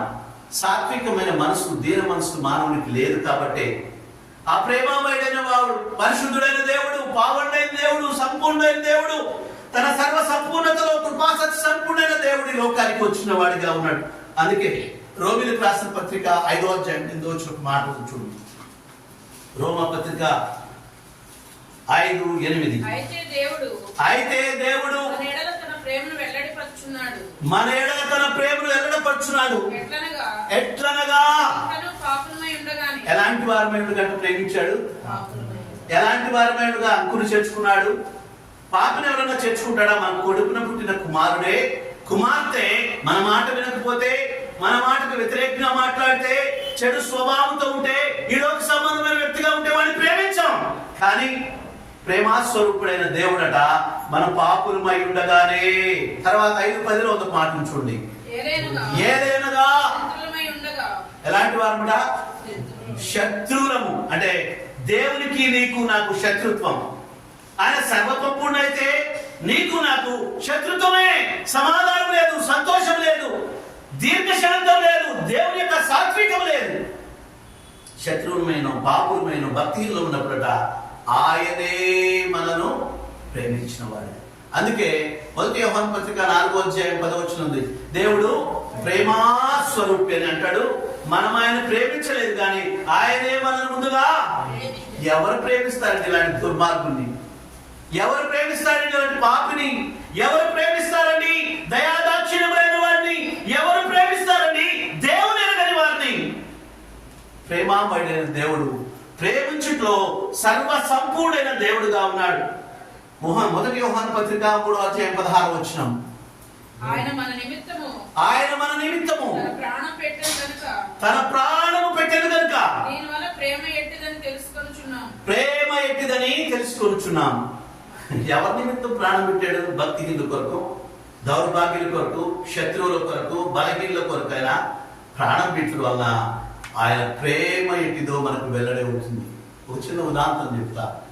ఈ మధ్యకాలంలో ఒక భార్యకు యాక్సిడెంట్ అయి హాస్పిటల్లో చేర్చారు. చేర్చినప్పుడు ఆమెకు ఒక గ్రూప్ రక్తం కావాల్సి వచ్చిందట. అది అందరిలో దొరకదు. ఆ రక్తం కొరకు అన్ని చోట్ల ఎతికారు. ఎతికితే ఎవరి దగ్గర దొరకలేదట. చివరికి ఒక ఆయన దగ్గర దొరికిందంట. ఆ మ్యాచ్ చేస్తే సూట్ అయింది. ఆయన ఎవరు? ఆమె భర్త. ఎప్పుడైతే రక్తం మ్యాచ్ అయిందో, నీ రక్తం కావాలన్నారో, ఆ క్షణం నుంచి ఆ భర్త అక్కడే కనబడలేదట. ప్రాణముగా ప్రేమించిన భర్త, ప్రేమించి పెళ్లి చేసుకున్న భర్త, వైభవ సభ్యులను అనుభవించిన భర్త, తాళి కట్టిన భర్త, తనతో తోడుంటాడని భర్త, ప్రమాణం చేసిన భర్త, అన్నిటిని విడిచిపెట్టి మరలా తిరిగి రాలేదట. కానీ పాపులమై ఉండగా, భక్తిహీనులమై ఉండగా, బలహీనులమై ఉండగా, అసహ్యులమై ఉండగా, ఈ లోకంలో ఏ ఎన్నిక లేని మనలను అయినట నిష్కార్యముగా ప్రేమించిన దేవుడు పాపులమైన మనకు. 1 యోహాను పత్రిక 4:8 చివరి మాట చదివి. దేవుడు ప్రేమాస్వరూపి అన్న కింద చూడండి. 8 చదవండి. మనం ఆయన ప్రేమిస్తామని కాదు, తానే మనల్ని ప్రేమించి అసలు ఎంత గొప్ప మాట అండి. ప్రాయచిత్తం అన్న చెప్తాడు. ప్రాయ ప్లస్ చిత్తం అంటే విడిపించడం. ప్రాయచిత్తం అంటే తను తాను సంపూర్తిగా కోరుకోవడం, తను తాను సమస్తమును అప్పగించుకోవడం. అంటే మంచోడు కోసమా? కాదే పాపుల కోసం. మంచోడు కోసమా? కాదే భక్తిహీనుల కోసం. మంచోడు కోసమా? కాదే బలహీనుల కోసం, శత్రువుల కోసం ఆయన అప్పగించుకుని తన ప్రేమ చూపుట్లో సంపూర్ణుడైన దేవుడుగా ఉన్నాడని రాత్రికాల సమయంలో మనం ఎరగవలసిన వారిగా ఉన్నాం. చూడండి, అందుకే అంటారు చూడండి, 1 యోహాను 1:7 అయితే ఆయన వెలుగులో ఉన్న ప్రకారము మనము వెలుగులో నడిచిన యెడల మనం అన్యోన్య సహవాసం కలిగిన వారమై ఉందుము. అప్పుడు ఆయన కుమారుడైన యేసు రక్తము ప్రతి పాపము నుండి ఆయన రక్తాన్ని ఆశ్రయిస్తే మనల్ని పవిత్రులుగా చేస్తే, ఆశ్రయించకపోతే అపవిత్రులమే, శత్రువులమే, దుర్మార్గులమే, భయస్థులమే, దూరస్థులమే, భక్తిహీనులమే. ఎప్పుడైతే ఆయన రక్తాన్ని మనం ఆశ్రయిస్తామో ఆ ప్రేమామయుడైన దేవుడు, సంపూర్ణమైన ప్రేమ చూపించిన దేవుడితో నేను అంటగట్టబడిన వారమై, ఆయన బిడ్డలమై, ఆయన స్వాస్థ్యమై, ఆయన స్వకీయ సంపాద్యమై, ఆయన ప్రజలమై ఈ లోకయాత్రలో మనం కొనసాగుతున్న మనం దేవుడు చూపుతుందా. ఆయనంట ప్రతి మానవుని కొరకు తన చివరి రక్త బొట్టు వరకు ఆయన చిందించిన దేవుడు అని పరిశుద్ధ గ్రంథం బైబిల్ చెప్తుంది. ఆయన పొడిచినప్పుడు రక్తం తర్వాత ఏమొచ్చిందా, నీళ్ళు వచ్చినాయి. అంటే ఇక రక్తం ఎంత మాత్రము లేదు. ఈ లోకములో ప్రేమించిన భార్య కోసం, ప్రేమించిన కుమారుడు కోసం, ప్రేమించిన భర్త కోసం, ప్రేమించిన తండ్రి కోసం ఒక యూనిట్ అంటే 350 ml రక్తం ఇవ్వటానికి ఎప్పుడైతే అంటామో అన్నదమ్ములు పారిపోతారు, కుమారుడు పారిపోతారు, భర్త పారిపోతారు, అందరూ పారిపోతారు. కానీ బలహీనులమై, శక్తిహీనులమై, శత్రువులమై, దుర్మార్గులమై లోకంలో జీవిస్తున్నప్పుడు సర్వ ప్రేమతో సంపూర్ణతో నిక్షిప్తమైన దేవుడు మన కొరకు తన రక్తం ఇచ్చిన వాడిగా ఉన్నాడు. మొట్టమొదటిగా ఆయన ఇలాంటి వాడట, ఆయన కృపాసత్య సంపూర్ణైన దేవుడు. రెండవదిగా ఆయన ప్రేమించుట్లో సంపూర్ణైన దేవుడు. మూడవదిగా చూద్దాం రండి, కీర్తన గ్రంథము 78వ అధ్యాయము 38వ వచనం. కీర్తన 78:38. అయితే ఆయన వాత్సల్య సంపూర్ణుడై వారిని నశింపచేయక వారి దోషం పరిహరించువాడు. చాలు. ఆయన ఎలాంటి వాడట, వాత్సల్య సంపూర్ణైన దేవుడు. మన పాపమును బట్టి, మనకున్న దుర్మార్గతను బట్టి, మన దోషాన్ని బట్టి మన శిక్షింపబడకుండా ఆయన సర్వ పరిపూర్ణతలో మానవుని ఎడల తనకున్న ప్రేమను బట్టి ఆయన ఈ లోకానికి వాత్సల్యమును బట్టి వచ్చిన వాడిగా ఉన్నాడు. అందుకే సామెతల గ్రంథకర్త ఒక మాట అంటున్నాడు చూడండి. సామెతల గ్రంథకర్త ఏమంటున్నాడంటే, కాదండి, రోమపత్రిక 6:20 వచ్చిన, రోమిలకు రాసిన పత్రిక 6:20 వచ్చిన, ఏదైనగా పాపము వల్ల వచ్చే జీతము మరణము, దేవుని కృపావరము మన ప్రభువైన యేసుక్రీస్తునందు నిత్య జీవము. ప్రియమైన సహోదరి సహోదరుడా, ఈ రాత్రికాల సమయంలో ఈ శబ్దయంత్రం ద్వారా వింటున్న నీవు జన్మతః పాపిమని, నీవు వాత్సల్యమును తెలియని వాడవని, నిన్ను వాత్సల్యంతో ఆలింగనము చేసుకునేవారు ఎవరు లేరని ఎరిగి దేవదేవుడే తన కృపా వాత్సల్యమును బట్టి సర్వ సంపూర్ణంగా ఈ లోకానికి ప్రత్యక్షమైన వాడిగా ఉన్నాడు. వాత్సల్యము అంటే ప్రేమకు పర్యాయ పదం. వాత్సల్యం అంటే ఒక చిన్న డెఫినేషన్ చెప్తా చూడండి. అడవిలో ఒక ఆవు ఉంది. ఆ ఆవు గర్భం దాల్చింది, తనకు ప్రసూతి సమయం ఆసన్నమైంది, నొప్పులు వస్తున్నాయి. అది విపరీతమైన నొప్పులతో అటు ఇటు అటు ఇటు అటు ఇటు తిరుగుతూ తన గర్భంలో ఉన్న దూడను వెంటనే నేల మీద వేసింది. నేల మీద వేయగానే అది వెనక్కి తిరిగింది. తన బిడ్డను, తనకున్న మట్టి గాని, మైలు గాని, చెత్త గాని, చెదారం గాని, ఆ దుర్గంధం అంతటిని ఏం చేస్తుంది, నాకేసింది. దాన్ని కడిగింది, నాకి తన యొక్క నాభిలోకి దాన్ని సంక్షిప్తం చేసుకున్నది. ఈ రాత్రికాల సమయంలో పాప శాపముల చేత పరిచెండ వాడవై, నీ దోషముల చేత అపరాధముల చేత చచ్చిన వాడవై, తాగుడుకు వ్యసనమై, ఏలోక సంబంధమైన వ్యభిచారముకు బానిసమై, నిన్నందరూ అసహించుకుంటుంటే, నిన్నందరూ తోసివేస్తుంటే, వీడా వీడా వీడా వీడా వీడని నిన్ను ప్రతి వారు వెలివేస్తుంటే, వాత్సల్యపూర్ణుడైన దేవుడు నీవు పాపివై ఉండగా పరమదేవుడు నీవు నశించిపోతుండగా నశించిన దాన్ని వెతికి రక్షించిన కొరకై ఈ లోకానికి వచ్చిన వాత్సల్యపూర్ణుడైన దేవుడు నిన్ను శుద్ధి చేయటం కొరకై, నిన్ను పవిత్రపరచడం కొరకై, నీ జీవితాన్ని పరిమళ వాసనగా చేయటం కొరకై, నీలో ఉన్న అర్షద్ వైద్యాలన్నింటినీ ఈ లోకమంతా క్షీణించుకుంటే నా మూర్ఖత వల్ల గాయములు దుర్వాసన పడుతున్నాయని భక్తులు సెలవిచ్చినట్లుగా ఉన్న నీ పరిస్థితిలో పాతాళం మింగాలని, పాపము శాపము నిన్ను ఏలాలని, పాప శాపముల చేత నువ్వు పడిచేస్తుండగా నీ పాపమునంతా ఆయన పరిగ్రహించిన వాడై, తనలో నిక్షిప్తం చేసుకున్న వాడై, పాపమెరగని పాపరహితుడైన దేవుడు పాపి అయిన మానవుడున్న కల్మషమునంతా తన వాత్సల్యము చేత కడిగి వేసిన వాడిగా ఉన్నాడని ఈ రాత్రికాల సమయంలో ఎరిగితే ఆయన వాత్సల్యపూర్ణైన దేవుడు అని నీవు ఆయన తప్పకుండా ఒప్పుకునేవాడిగా ఉంటావు. ప్రకటన గ్రంథము 14:11 వచ్చినాం.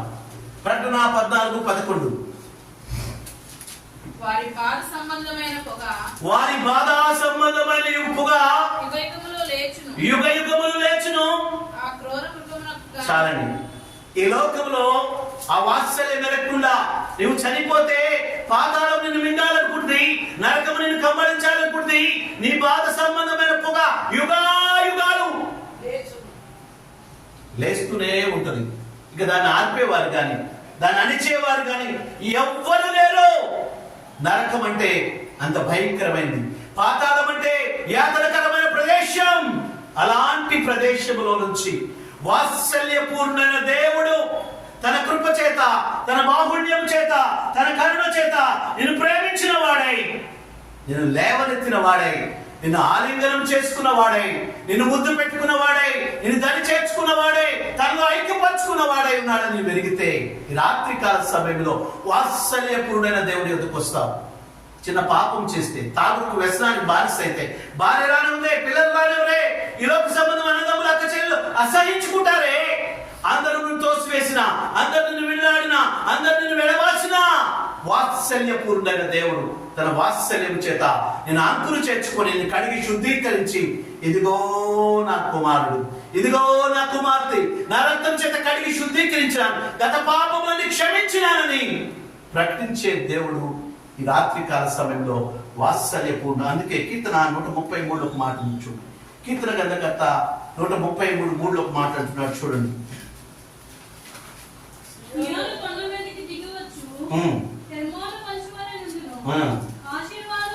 కాదమ్మా, 133 కరెక్టేనా? పాపాన్ని అన్నిటికీ జ్ఞాపకం చేసుకుని అంటాడు చూడండి. హెబ్రీ రాసిన పత్రిక 5:12 వచ్చిన హెబ్రీ పత్రిక 8:12. నేను వారి దోషముల విషయమై దయ కలిగి వారి పాపములను ఎన్నడూ జ్ఞాపకం చేసుకోండి. మర్చిపోయే దేవుడు. కానీ మనం మర్చిపోతామా? మన పాపాన్ని, మన శాపాన్ని, మన ఫ్రెండ్షిప్ ని, మన దోషాన్ని, మన గత స్థితిని ప్రతివారు ఏలెత్తి చూపుతారు. కానీ ఏలెత్తి చూపవలసిన వాడు, ఏదెత్తి మనం వెలివేయవలసిన వాడు ఆయన సంపూర్ణ వాత్సల్యంతో మన అంకులు చేర్చుకున్న వాడిగా అంటాడు. అందుకే యెషయా గ్రంథకర్త 43:25 ఒక మాట చూడండి. యెషయా 43:25. నేను నేనే నా చిత్తానుసారంగా నీ అతిక్రమములను తుడిచివేయుచున్నాను, నేను నీ పాపములను. అసలు ఆయన జ్ఞాపకమే చేసుకోడట. ఎప్పుడైతే కడిగినాడో, పవిత్రపరిచినాడో, వాత్సల్యంతో ఆలింగనం చేసుకున్నాడో మన పాపములన్నింటినీ జ్ఞాపకం చేసుకున్నట్టు అంటాడు కీర్తన 103లో. పడమటికి తూర్పు ఎంత దూరమో అంత దూరము. చదవండి కీర్తన 103:12. పడమటికి తూర్పు ఎంత దూరమో మన అతిక్రమములను మనకంత దూరపరిచిన దేవుడు. ఈ సంపూర్ణమైన దేవుడట. పడమటికి తూర్పు ఎంత దూరం, ఎన్నడూ కలుస్తాయా? కలవలే కలవు. నిన్ను క్షమించిన దేవుడు, నీ పాపముల నుంచి విమోచించిన దేవుడు, సర్వ వాత్సల్యపూర్ణమైన దేవుడు అంటున్నాడు. నీ పాపములన్నిటికీ జ్ఞాపకం చేసుకుని అంటాడు. అంతేకాకుండా పడమటికి తూర్పు ఎంత దూరమో అంత దూరము దాన్ని దూరపరిచిన దేవుడు. ఈ రాత్రికాల సమయంలో యేసుక్రీస్తు నామములో ఈ లోకానికి వచ్చిన దేవుడు వాత్సల్యపూర్ణుడు. అందుకే మీకా గ్రంథకర్త అంటాడు చూడండి ఒక మాట. మీకా గ్రంథకర్త 7:19 ఒక మాట అంటాడు చూడండి. మీకా 7:19. ఆయన మళ్ళా మన యందు జారిపడును, మన దోషములను అణచివేయును, మన పాపములన్నింటినీ సముద్రాగాధంలో. సముద్రాగాధములు అంటే కనపడవు. ఇంకో చోట ఏమంటాడు, తన వీపు వెనుక తిట్ట మన పాపములని విసిరివేసిన దేవుడు. అంటే ఎవరి వీపి ఎవరికి కనపడదు, ఆయన మన పాపములని తన వీపు వెనుక తిట్ట వేసుకున్న దేవుడు, సముద్ర అగాధంలో ఉంచిన దేవుడు. రాత్రికాల సమయంలో దేవుడు కృపాసక్తి చూపుడైన దేవుడు. రెండవదిగా ఆయన ప్రేమా సంపూర్ణైన దేవుడు. మూడవదిగా వాత్సల్య సంపూర్ణైన దేవుడు. ఒక చిన్న మాట చెప్తా. ఒక ఊరిలో ఒక ఆయనకి పాము కరిసిందట. పాము కరవగానే పుట్టిని ఆయన తీసుకుని ఎక్కడ తీసుకెళ్తారు? గవర్నమెంట్ హాస్పిటల్ తీసుకెళ్తారు. వ్యాక్సిన్ ఉంటుంది కాబట్టి గవర్నమెంట్ హాస్పిటల్లో కరెక్ట్గా ఉంటుందని గవర్నమెంట్ హాస్పిటల్ తీసుకెళ్ళారట.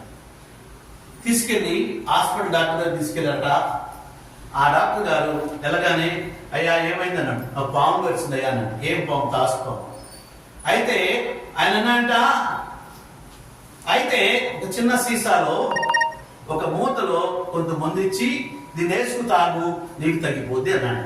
ఈయనంటాడట, అయ్యా నన్ను కలిసింది 8 అడుగులు నా తాసుపామయ్యా, నువ్వు చిన్న మూతలో మందేస్తే నేను బ్రతుకుతానా? నేను బ్రతుకను, నేను తాగను అనంట.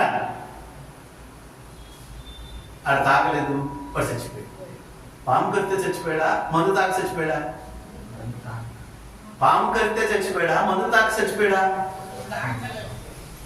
మానవుని యొక్క అవివేక హృదయము అంధకారమైన. రోమపత్రిక 1వ అధ్యాయము చూడండి. రోమపత్రిక 1వ అధ్యాయము 24, 28. 22. వారి అవివేక హృదయము అంధకారమయమాయను. మానవుని యొక్క అవివేక హృదయం ఇప్పుడు కూడా ఎలా ఆలోచిస్తుందంటే 2024 సంవత్సరంలో సరిపోయిన యేసు ప్రభుట ఆయన రక్తం కాచాట, ఇప్పుడు ఆ రక్తాన్ని ఆశ్రయిస్తే ఇంకా విమోచన వస్తుందా, పాపాలు క్షమిస్తాయని మానవుని యొక్క అవివేక హృదయంతో మాట్లాడుతున్నాడు. ఆ రక్తము సర్వమానవాడి కొరకై, సకల లోక పరిశుద్ధుల కొరకై కాదు, పాపుల కొరకై నిరంతరము జీవిస్తున్న ఆ రక్తాన్ని రాత్రికాల సమయంలో నీవు ఆశ్రయిస్తే, ఆ పాము కలుస్తున్నాడు మందేసుకోకపోతే చచ్చాడేమో కానీ ఆ రక్తాన్ని ఆశ్రయిస్తే యుగాయుగాలు నిత్యత్వంలో నరకము నుండి జీవంలోనికి దాటించబడతావు. యుగాయుగాలు దేవుని సన్నిధిలో నిక్షిప్తం చేయబడతావు. ఈ రాత్రికాల సమయంలో ఈ సర్వ సంపూర్ణైన దేవుడు, కృప చూపుట్లో ఐశ్వర్యవంతుడైన దేవుడు, కృపా సత్య సంపూర్ణుడు, కృపలో సంపూర్ణత కలిగిన వాడు. రెండవదిగా ప్రేమ చూపుట్లో సంపూర్ణత కలిగిన దేవుడు. మూడవదిగా వాత్సల్యం చూపుట్లో సంపూర్ణత కలిగిన దేవుడు. నాలుగవదిగా చూద్దాం రండి.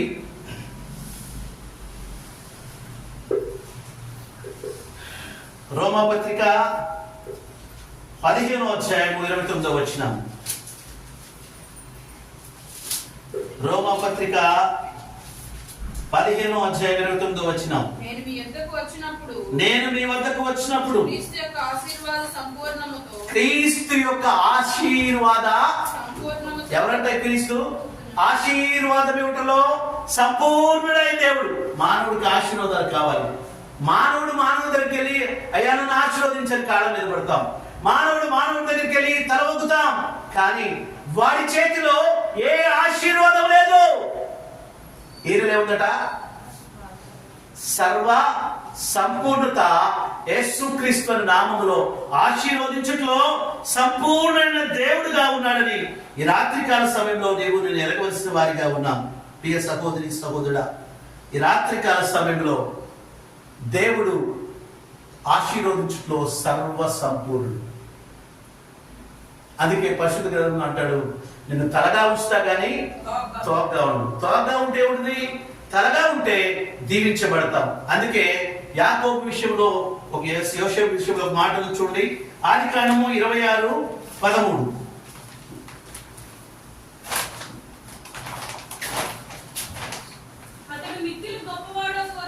అతడు మిక్కిలి గొప్పవాడకు వరకు క్రమక్రమముగా అభివృద్ధి పొందుచూ వచ్చెను.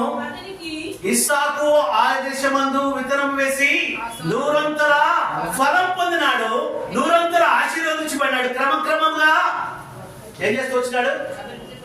అభివృద్ధి పొందుతూ వచ్చినాడు. ఈ రాత్రికాల సమయంలో నీవెవరమైనా సరే, నీవెక్కడున్నా సరే, ఆయన నిన్ను ఆశీర్వదించుట్లో సర్వ సంపూర్ణుడైన దేవుడు. అందుకే సామెతల గ్రంథకర్త 10వ అధ్యాయం 22వ వచనం ఒక మాట చూడండి.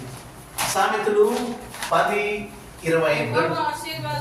యెహోవా ఆశీర్వాదము ఐశ్వర్యం. అలాంటి ఆశీర్వాదం ఉంటది, సర్వ సంపూర్ణతనిచ్చే ఆశీర్వాదము. ఈ రాత్రికాల సమయంలో ఈ ఆశీర్వాదం కావాలంటే, ఈ ఆశీర్వాదం నీవు పొందాలంటే ఉన్నపాటునే సకలైశ్వర్య ప్రదాత అయిన దేవుడు, ఆశీర్వదించులో సంపూర్ణైన దేవుడు ఈ రాత్రికాల సమయంలో నిన్ను పిలుస్తున్నాడు.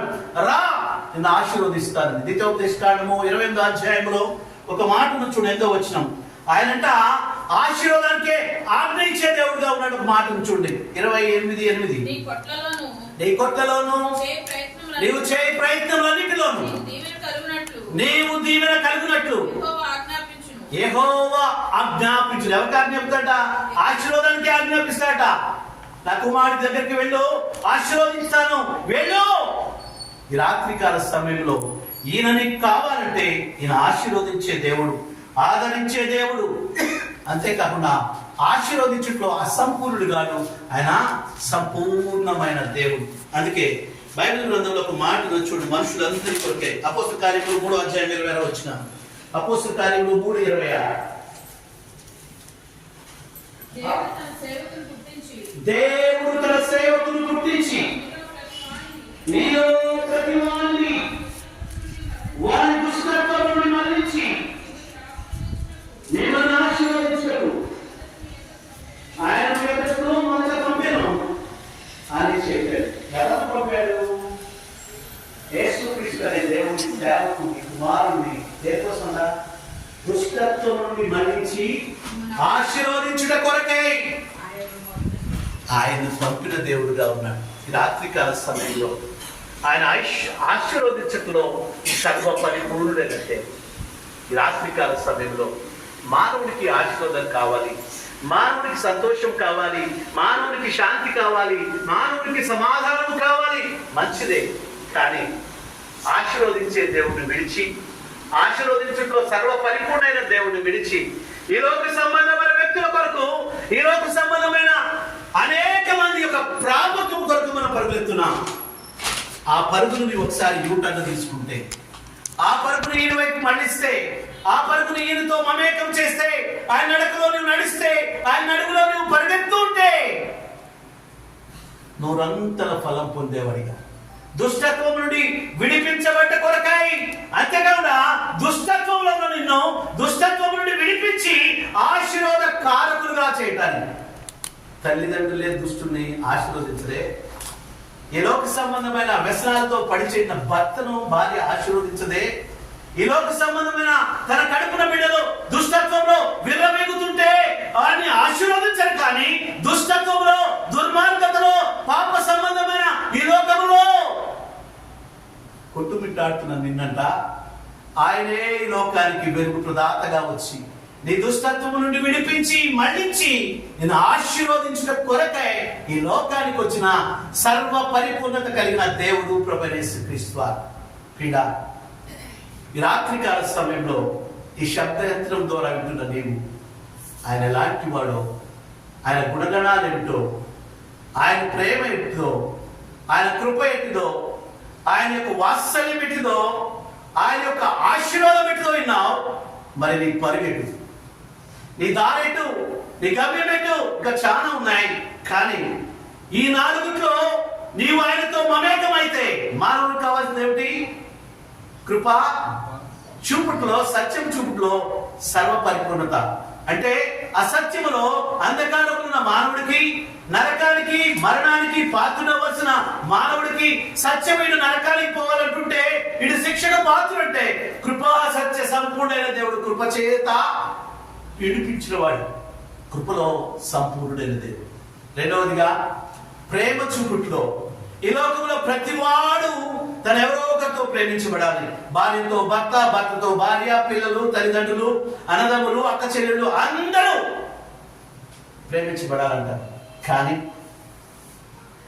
నీ వ్యసనములు బట్టి, నీ పాప జీవితములు బట్టి, నీ యొక్క ఈ లోక సంబంధమైన దుర్నీతి బంధకములు బట్టి ఎవ్వరు నిన్ను ప్రేమించకుండా ప్రతివాడు నిన్ను తోసివేస్తుంటే ఆ పాపాత్మురాలైన శ్రీ పరిశుద్ధ గ్రంథం బైబిల్లో ఆయన దగ్గరకు వచ్చినప్పుడు అందరూ అన్నీ ఉన్నారు ఈమె రాళ్లతో.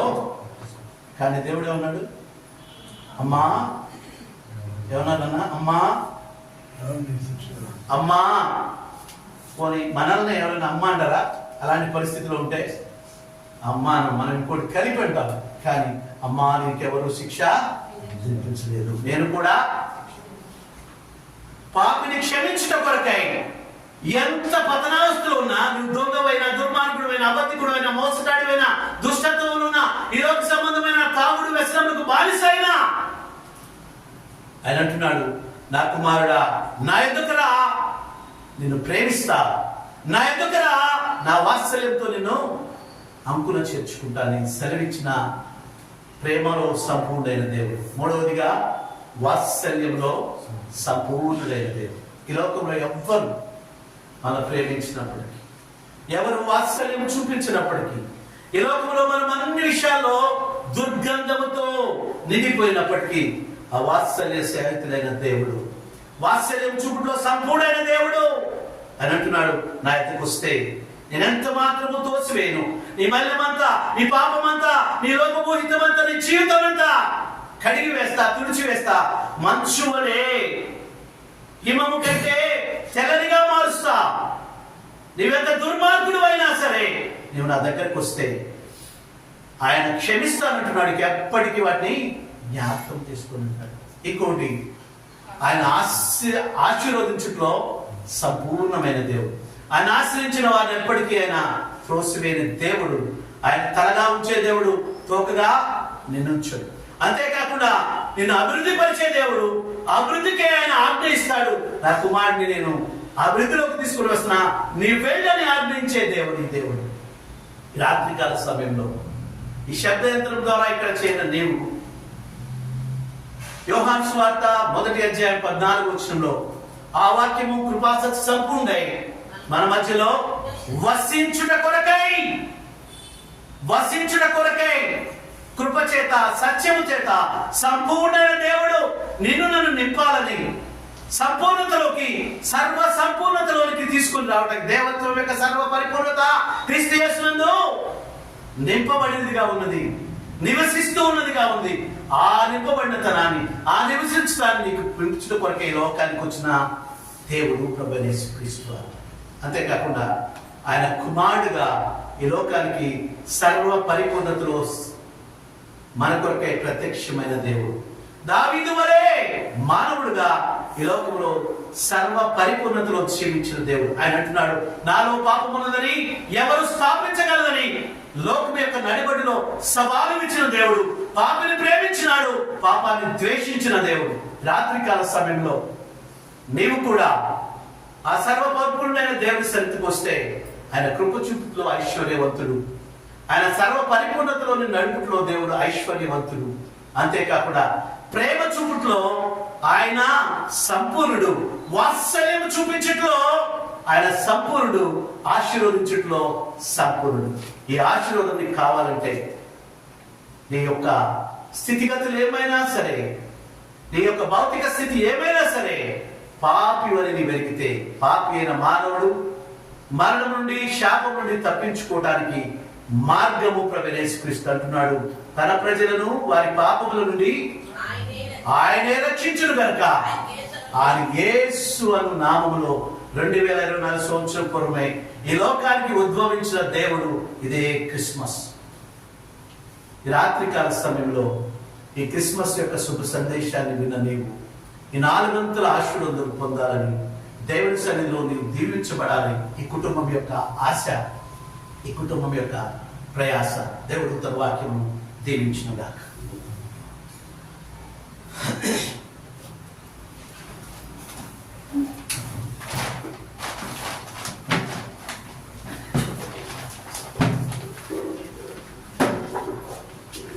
ప్రార్థన చేసుకునే మునుపు ఒక చిన్న మాట.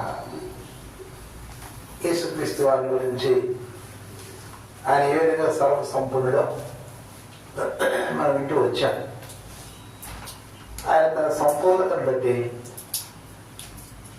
మనల్ని ఎంతో ప్రేమిస్తున్నాడు. ఆ ప్రేమను మనము సద్వినియోగం చేసుకొని పాపం నుండి, శాపం నుండి మనం విడుదల పొందాలని ప్రభు యొక్క ఆశ. ఇక సంపూర్ణుడైన ప్రభుని యేసుక్రీస్తు వారు క్రిస్మస్ సంవత్సరం కోసం జన్మించి మనందరికీ శిలువలో ప్రాణం పెట్టాడు. మన పాపానికి శిలువ మీద పరిహారం చేశాడు. అందుకే యేసు వారి లోకానికి వచ్చాడు. కాబట్టి సాయంకాల సమయంలో, రాత్రి వేళ దేవుని వాక్యం అనేటువంటి ప్రతి ఒక్కరికి మా మనవి ఏంటంటే యేసుక్రీస్తు మన విశ్వాసం ఉంచితే ఆయన మనల్ని క్షమిస్తాడు, మన జీవితం మారుస్తాడు, మన హృదయాన్ని మారుస్తాడు, పరలోకానికి తీసుకొని వెళ్తాడు. అలాగా పరలోకానికి తీసుకొని వెళ్ళడానికి యేసు లోకానికి మన కోసం వచ్చాడు. కడుపు యేసుక్రీస్తు విశ్వాసం ఉంచిన ద్వారా ఈ గొప్ప రక్షణ భాగ్యాన్ని మనము పొందగలము. ఈ సమయంలో ఇంకొక చిన్న విషయం మీకు చెప్పాలని మా ఆశ. ఇదే రోజున మన నాగేశ్వరరావు గారు, తర్వాత విజయమ్మ వాళ్ళ వివాహం జరిగి నేటికి 20 సంవత్సరాలు పూర్తి చేసుకొని ఈరోజు 26వ సంవత్సరంలో వారు ప్రవేశపెట్టబడ్డారు. అందుకని ఈరోజు ఉదయకాలమే వారికి వాకింగ్ చెప్తూ వారు ఫోన్ చేస్తే ఆ ఫోన్లోనే వాళ్ళకి వాకింగ్ చెప్పారు. ఆ వాక్యం ఏంటంటే వారికి వాగ్దానం కూడా ఇచ్చాం. కీర్తన 26:6 వచనము 7వ వచనము వారిని వాగ్దానంగా ఇవ్వడం జరిగింది. 26వ కీర్తన 6వ వచనం చూడండి. నిర్దోషులని నా చేతులు కడుక్కొందును యెహోవా నీ బలిపీఠం చుట్టూ ప్రదక్షిణ చేయుదును. ఇక్కడ చక్కని మాట రాశారు. దావీదు తన జీవితంలో ఒక మంచి తీర్మానం చేసుకుంటున్నాడు. ఏమని? నిర్దోషులని. ఒక మానవుడు నిర్దోషి ఎప్పుడవుతాడు అంటే ఇదే కీర్తన 32 మొదటి వచనం. తన అతిక్రమానికి పరిహారం పొందినవాడు, తన పాపానికి ప్రాయశ్చిత్తం పొందినవాడు ధన్యుడు.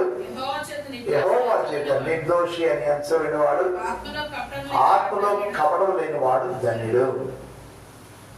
అయితే ఇంత గొప్ప ఉన్నతమైనటువంటి ఆత్మీయమైన స్థితి మానవునికి ఎప్పుడు వస్తుంది అంటే మన పాపాన్ని యేసుక్రీస్తు వారికి ఒప్పుకుంటేనే వస్తుంది, లేకపోతే రాదు. కానీ యేసుక్రీస్తు వారికి ఎప్పుడైతే మన పాపం ఒప్పుకుంటామో, బైబిల్ ఏమన్నాడు? మన పాపం మనం ఒప్పుకునే ఆయన నమ్మదగిన వాడు నీతిమంతుడు కనుక ఆయన మన పాపాన్ని క్షమించి సమస్త దుర్నీతి నుండి మన పవిత్రపరుస్తాడు.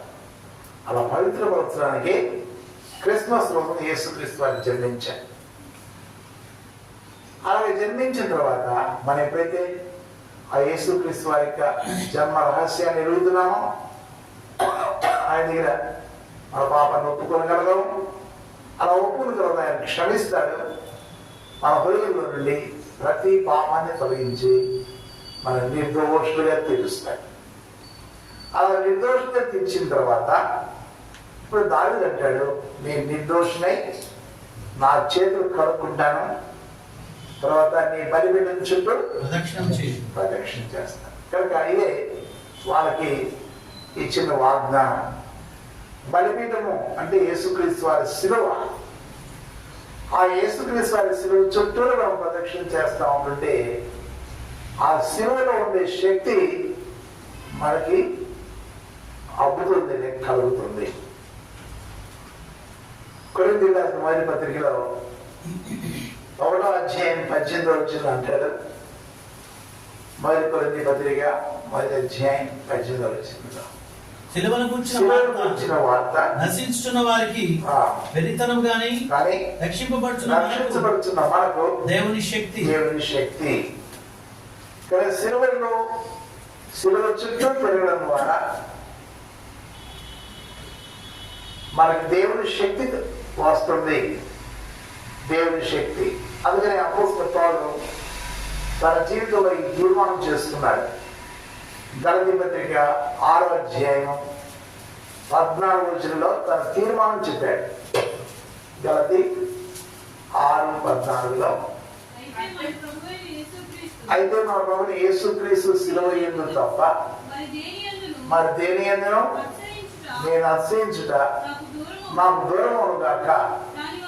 దాని వలన నాకు లోకానికి నేను సిలువ వేయబడి ఉన్నాను. ఇక్కడ లోకానికి మనకు లోకం సిలువ వేయబడినప్పుడు దేవుని శక్తి మనకి కలుగుతుంది. కానీ నాగేశ్వరరావు గారికి ఆయన కుటుంబానికి ఈ 26వ సంవత్సరంలో వారి వైవాహిక జీవితాన్ని ప్రారంభించేటువంటి వారికి మనం ఇచ్చే వాగ్దానం ఏంటంటే బలిపీఠం చుట్టూ తిరగడం ద్వారా దైవ శక్తి మీకు కలుగుతుంది. ఆ దైవ శక్తి ఏం చేస్తుందంటే మనకు కాపాడుతుంది. దైవ శక్తి ఏం చేస్తుందో కూడా బైబిల్ చెప్తుంది. ఎందుకు దేవుడు తన శక్తిని మనకి ఇస్తున్నాడంటే 2వ పేతురు పత్రికలో 1వ అధ్యాయంలో 4 వచ్చిన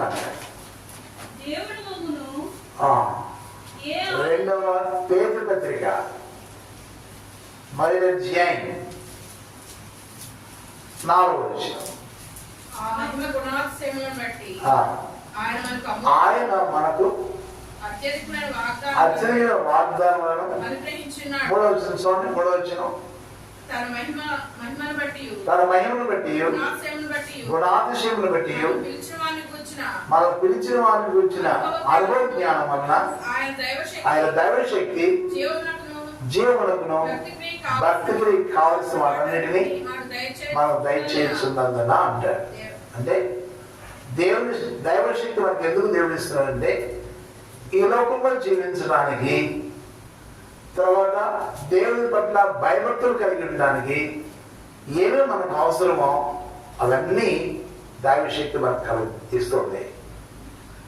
కానీ దైవశక్తి ఎవరిలో ఉంటుందో ఈ లోకంలో వాళ్ళు తూచా తప్పకుండా చక్కగా మంచిగా దేవుని కొరకే జీవించగలరు. వాళ్ళకి లోకంలో ఏమేమి అవసరమో, తినడానికి తిండి అవసరం, కట్టుకోవడానికి బట్టలు అవసరం, చదివించుకుంటానికి పిల్లలు చదివించడానికి డబ్బులు అవసరం. ఇలాగ దేవుడు మనకి ఆ దైవశక్తి మూలంగా ఈ లోకంలో జీవించడానికి అన్ని రకాల సదుపాయాలు దేవుడు మనకి ఇస్తాడు. ఇంకోటి ఆ శిలువ శక్తి, ఆ దైవశక్తి ద్వారా పరలోకం చేరడానికి ఎంత భక్తి మనకు అవసరమో అంత భక్తి చేయడానికి కావాల్సిన సదుపాయం దేవుడు మనకి ఇస్తాడు. అందుకు దేవుడు దైవశక్తిని శిలువ ద్వారా మనకి ఇచ్చేది. ఎవరు బలిపీఠం చుట్టూ తిరుగుతున్నాడో వారికి ఆ శక్తిని దేవుడు ఇస్తున్నాడు. కాబట్టి మనం ఏం చేయాలి? ఆ బలిపీఠం ఎక్కడ ఉంటుంది? ఎక్కడ బలిపీఠం? దేవుని మందిరంలో ఉంటుంది. ఇప్పుడు 8వ వచనం చూడండి, 26:8. యెహోవా నివాస మందిరమును మీ తేజో మహిమ నిలిచే స్థలమును నేను ప్రేమిస్తున్నాను. కనుక బలిపీఠం ఎక్కడ ఉంటుందో ఆ దేవుని మందిరాన్ని మనం ప్రేమించిన వాళ్ళమై దేవుని కోసం నమ్మకంగా మనం జీవించినప్పుడు మన జీవితాన్ని దేవుడు ఫలభరితంగా చేస్తాడు. Fruitful life, fruitful Christian spiritual life అనేటువంటిది దేవుడు మనకి ఇస్తాడు. ఆ విధంగా యేసుక్రీస్తు విశ్వాసం ద్వారా ఆయన లోకంలో జన్మించిన కారణం ఏంటంటే ఆయన విశ్వాసించిన వాళ్ళందరికీ పాపక్షమాపణ ఇస్తున్నాడు, పరలోకం ఇస్తాడు. అంతేకాదు ఆయన బలిపీఠం చుట్టూ తిరిగే వాళ్ళకి దైవశక్తిని ఇచ్చి ఆ దైవశక్తి ద్వారా లోకంలో ఏ విధంగా నడుచుకోవాలో, పరలోకం కోసం ఏ విధంగా సిద్ధపడాలో అదంతా మనకి నేర్పించేవాడుగా ఉంటాడు.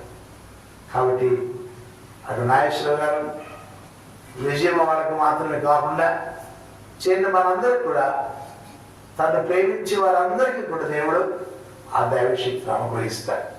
ఇలాంటి శక్తిని మనందరికి దేవుడు ప్రసాదించుగాక. ఆమె ప్రార్థన చేసుకుందాం.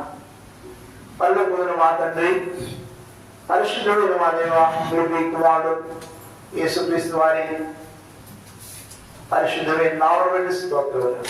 ఆయన సర్వ సంపూర్ణుడుగా ఈ లోకానికి వచ్చి మా కోసం తన ప్రాణమంతా పెట్టాడు.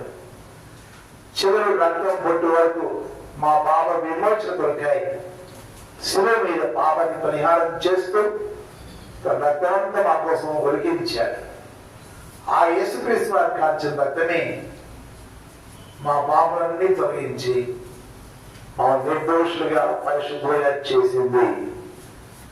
అలాగనే ఆయనలో విశ్వాసం వచ్చే వాళ్ళందరూ కూడా నిర్దోషులుగా పరిశుద్ధులుగా పరలోక వారసులుగా చేయబడుతున్నారు. ఇటువంటి అనుభవం ఇంకా ఈ ప్రాంతాలలో ఎవరికి లేదో వారు కూడా ఆ సర్వసంపూర్ణుడైన వాత్సల్య పూర్ణుడైన వారిని యేసుక్రీస్తు విశ్వాసం ఉంచకు ప్రతి వారికి సహాయం చేయి.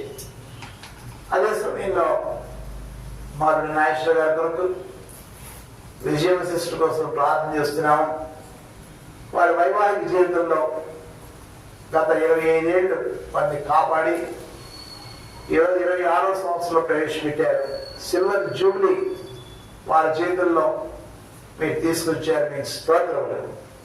అదేవా 26వ సంవత్సరంలో వారికి కీర్తన 26 నుండి 26వ కీర్తనలో 6వ వచనం నుండి 8వ వచనం వరకు కూడా వారికి వాగ్దానంగా ఇస్తుంటున్నారు. కనికరించి వారు ఆ విధంగా శిలువ చుట్టూ ప్రదక్షిణ చేసే కుటుంబంగా చేయండి.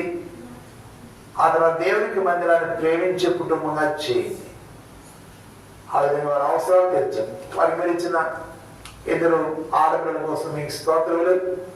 మీరు వారిని కనికరించి మా దేవా దీవించండి. పెరిసి కోసం ప్రార్థన చేస్తున్నాం. ప్రైజీ కోసం ప్రార్థన చేస్తున్నాం. వారిద్దరిని కనికరించి వారికి మంచి భవిష్యత్తు అనుగ్రహించండి. వారి విద్య బుద్ధుల్లో తోడుగా సహాయపడి నడిపించండి. ఇంతవరకు వాక్యం వినడానికి సహాయపడ్డానికి మీకు స్తోత్రాలు దీవించమని వచ్చిన వారందరినీ దీవించమని ప్రార్థన చేస్తూ మా ప్రభువు మా సొంత రక్షకుడైన యేసుక్రీస్తు వారి శ్రేష్టమైన నామములో మీకు వినయంగా స్తుతించి వేడుచున్నాం తండ్రి. ఆమేన్.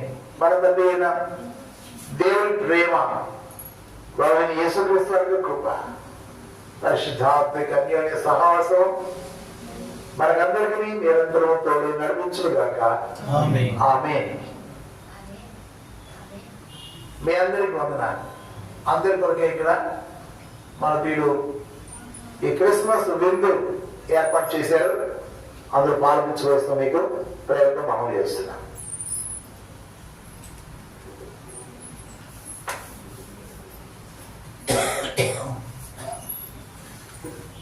దాన్ని గౌరవ చేసి ఇక్కడ కూర్చోవచ్చు.